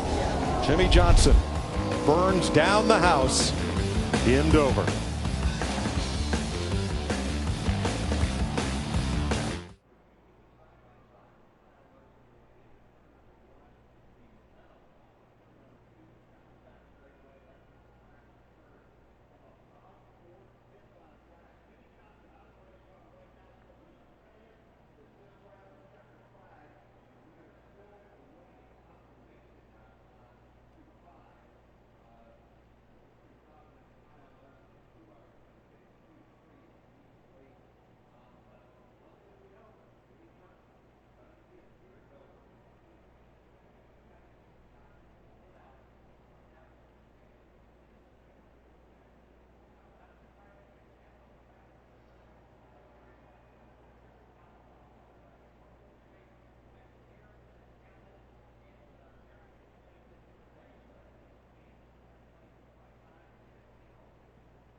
Jimmy Johnson victorious, ties 6th on the all-time victory list in NASCAR history, pointing to the helmet of Cale Yarborough on the pre-race show. He talked about honoring Yarborough and that helmet.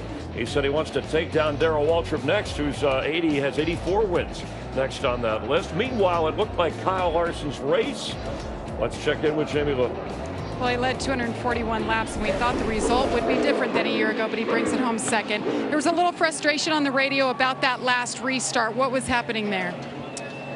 I mean, he did what he had to do to get the best, launch that he did, and we were both playing games a little bit. He just took off better than I did. I wasn't really complaining about the restart. He did a good job. He's a 7-time champion for a reason. He's got a golden horseshoe somewhere, and he's really good at executing. So I just got to get better at that. We had a dominant car all day. We had a couple runs where we got off, maybe some bad tires or something, but we were able to rebound from those struggles. I fought hard all race long. I felt like we were on defense the whole race. Even though I led a lot of laps, I felt like we were on defense the whole time. We'd be on 2 tires when everybody else was on 4, 2 left side tires. Was able to lead a lot of laps. Needed to stay green there at the end. I was a lot better than Jimmy was. He just did a better job than I did on that last restart. Thanks, Kyle. Let's go over to Vince with 3rd place. Well, Martin Truex Jr., tough one for him, too. Led more than 100 laps. I'm guessing there were times today where you thought you were going to win the race. How about that last restart and the way it shook out? I don't know. We had a good day. We had a good car, and just got caught by that caution, when we pitted and lost our shot at the win. I don't know that we had the best car, but we had a good car for sure. And, the 42, the 48, us, I think we were all so close. Whoever it seemed like got out front was the best. But all in all, it was a good day. Just not the finish we hoped for, but still, when you're disappointed with a 3rd, it speaks volumes about your team and where you're at and what's going on. So I had a lot of fun out there today. I can't even tell you how challenging this track was with these cars and this aero package and all that. It's I don't have enough fingers and toes to count how many times I almost wrecked by myself. So it was a lot of fun. It was a challenge. We had to come through the field, which was difficult. It says a lot about our car and our team, and we'll keep digging, try to get them next week. Yeah, it's fun to watch, too. Great job. Martin Truex Jr., third place, Chris. So thanks. And halfway to the chase, they've been the story of the guys we just heard from. Michael Waltrip, Chris Myers, as we wait for, there's Chad Knaus and Jimmy Johnson's celebration. 7-time champ, his 11th Dover win. He's like 7-11. Jimmy Johnson always open for a win. But that combination of drivers, Larson, Johnson, Truex. They've been the story in 2017, and then you add in the underdogs, guys that have slipped in and got wins. And out in victory lane for the celebration, Rick Hendrick there, and Jimmy Johnson conquers Delaware once again. Growing up, his hero was Cale Yarborough. He loved the Hardee's 28 paint scheme. He even went to a Hardee's one time hoping to see the car in person. He started the day wearing a special helmet with Cale on it. Jimmy, not very often an athlete grows up trying to chase his childhood hero. Today, you matched Hall of Famer Cale Yarborough. How impactful for you, the feeling of this win? Yeah, that's such a great way to say it. I mean, I never thought I would end up here in NASCAR as a kid racing in the dirt out in Southern California. And you know, I was a big Cale Yarborough fan, and I remember going to a race in Oklahoma with my parents and my brother. We're driving across the country, and we pull up to a Hardee's. I had no idea it was a burger stand, and I really thought when I walked in the doors I was going to Cale Yarborough's race shop. It was so, very disappointed, had a burger and left, and then understood the world of sponsorship. So to be here to tie him at 83 wins, we just got the tribute helmet. I wasn't sure how quickly we'd be, or if we'd be able to go there and get it done. But Cale, you're the man. Thank you for all you've done for our sport. And then to be a part of one team, one sponsor, Lowe's, Chevrolet, Valvoline, Gatorade, support of the fans. This is an amazing day. And I do have one artifact that we found from my friend Lauren Rainier, one of Cale's old hats. So many parallels between Jimmy and Cale. Humble beginnings, championship winning drivers. Wow, a slice of history. Jimmy Johnson, even in his celebrating moment, remembering the great Cale Yarborough. So 3 of his last 4 wins have come from starting at the back of the field, and including the season finale in Miami last year when he won his 7th championship for Rick Hendrick.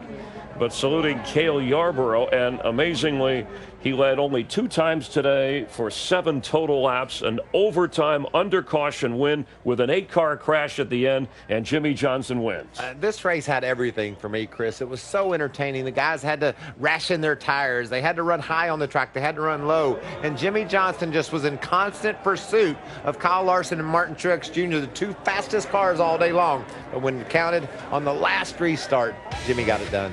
And Jimmy told us, as we will get to NHRA seconds away here on FS1 on the pre-race show, even an 8th championship doesn't mean that he's going to step away from the sport. He's NASCAR's first 3-time winner this season. The driver of the 48, Hendrick Chevrolet, Jimmy Johnson, closing fast for an overtime victory halfway to NASCAR's playoffs. And he looks like he's the guy to beat, holding off Kyle Larson and Martin Truex Jr. For Michael Waltrip, I'm Chris Myers, our entire crew next Sunday from Pocono on FS1. Straight ahead, NHRA lights up the only quarter-mile drag strip in New England. This copyrighted telecast may not be reproduced, retransmitted, or used in any form without the authorized written consent of NASCAR Broadcasting. NASCAR would like to thank all of our fans for your support, and we hope you enjoyed today's broadcast.